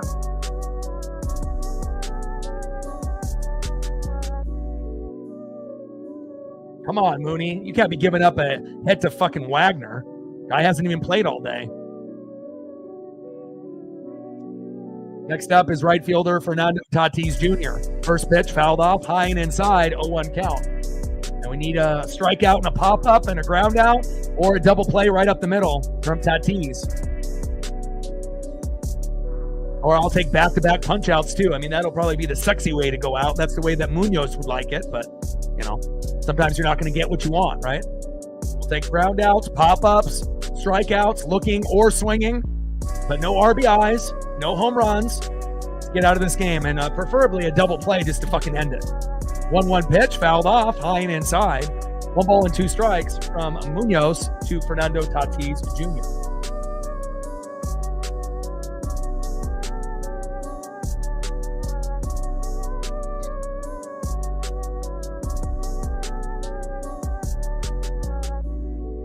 I mean, especially giving up, only 5 today after, what happened yesterday. And obviously, scoring 10 runs or more yesterday and, almost got it today. Should have gotten to at least 10, but we can't complain. There's been a lot of games where the Mariners have scored 0-2 or 0-3. So having 9 is spectacular. 1 out and 1 on, 9-5 Seattle lead. 1 ball and 2 strikes from Munoz to Tatis Jr. Tatis Jr. throw to second. And overthrown. Jesus Christ. And runners advance to second and third. God damn, Gino. Fuck was that? Holy hell, Gino. Not good vibes only. Fuck. I know you try to get that double play, but you overthrew that one by a mile. Holy hell. What am I looking at? The Yankees playing defense? Holy shit.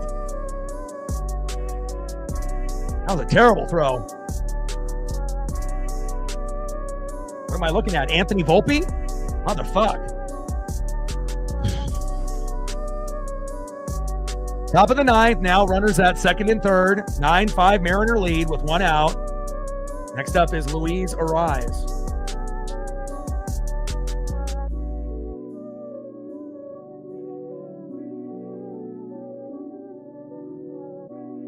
And Arise is one of the best pure hitters in the game and has been for the last 3, 4, 5 years. Doesn't matter what team he's on, he's always going to be good. First pitch from Munoz to Arise. Takes a strike looking. High and inside the zone. 0-1 count. 0-1 pitch, fouled off. High and inside with the four-seam fastball. No balls and 2 strikes from Munoz to Arise. Can't have Arise, get a big RBI here. It could be 9-7 in a heartbeat. Or 9-8. Top of the ninth, 9-5 Mariner lead. Runners at second and third after that wild throw by Gino. A little overly excited to try to get the double play, and we need to get an out. And we still have 1 out with runners at second and third. Get the job done. Focus, boys. Let's go.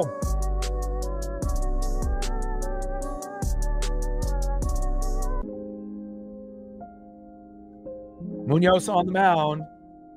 Luis Arise in the box.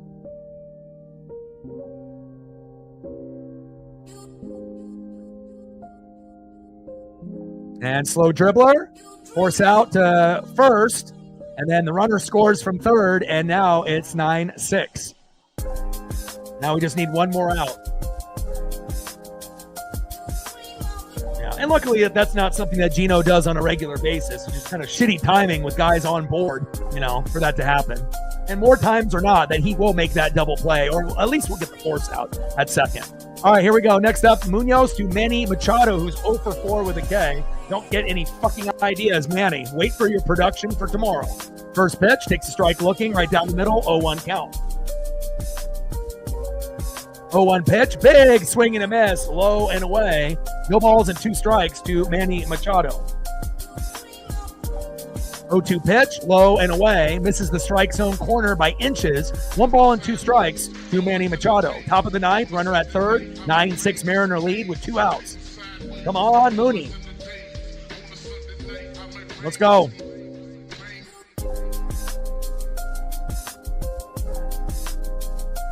One strike away from victory.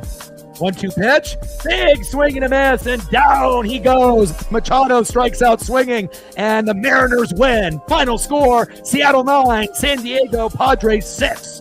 Let's go.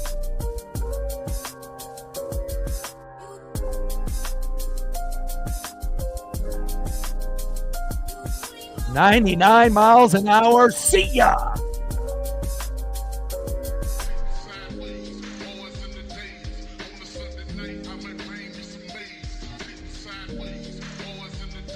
Let's go, baby. Huge win.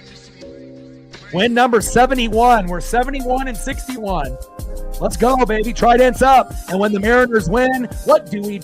We fucking dance. Mariners win. Mariners win. Mariners win. Fuck yeah.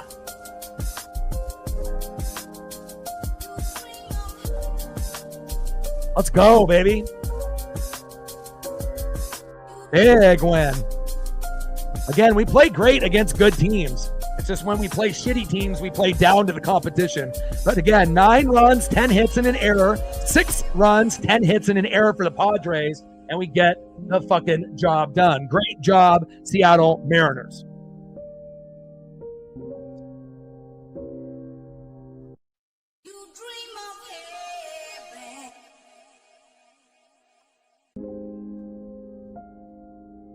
Let's go, baby. Make sure you hit that like button on your way out. I love you guys, and I appreciate you guys very, very much. Again, we hit some numbers. Obviously, didn't hit everything on the likes and the subs and the donos, but every day is a little bit different. But at the end of the day, getting a 9-6 victory feels pretty damn sweet. And then we'll be live tomorrow, same time, same place. And again, let's go over the options and the time, so that way we can get it. I'm pretty sure we play at the same time tomorrow. All right, tomorrow, same time, same place, 6:40 Pacific. So I'll be live at 6:35 Pacific. And we got Tatis versus Luis Castillo. So that will be an interesting matchup because Castillo has been a little shaky lately. So we'll see how that goes. And then on Wednesday, we play at 1:10 Pacific on MLB Network. And that will be Yu Darvish versus Brian Wu. Wow, that's going to be exciting. So again, be here at 6:40 Pacific tomorrow, 1:10 Pacific on Wednesday. And big dumper, 50 home runs.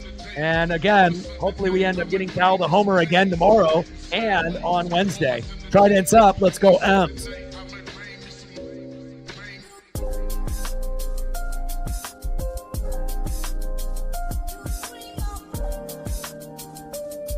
Final score, Seattle Mariners 9, San Diego Padres 6. And I got one question for you. Who you know talk sports like us? Your boy Ryan, Northwest Sports Fanatics.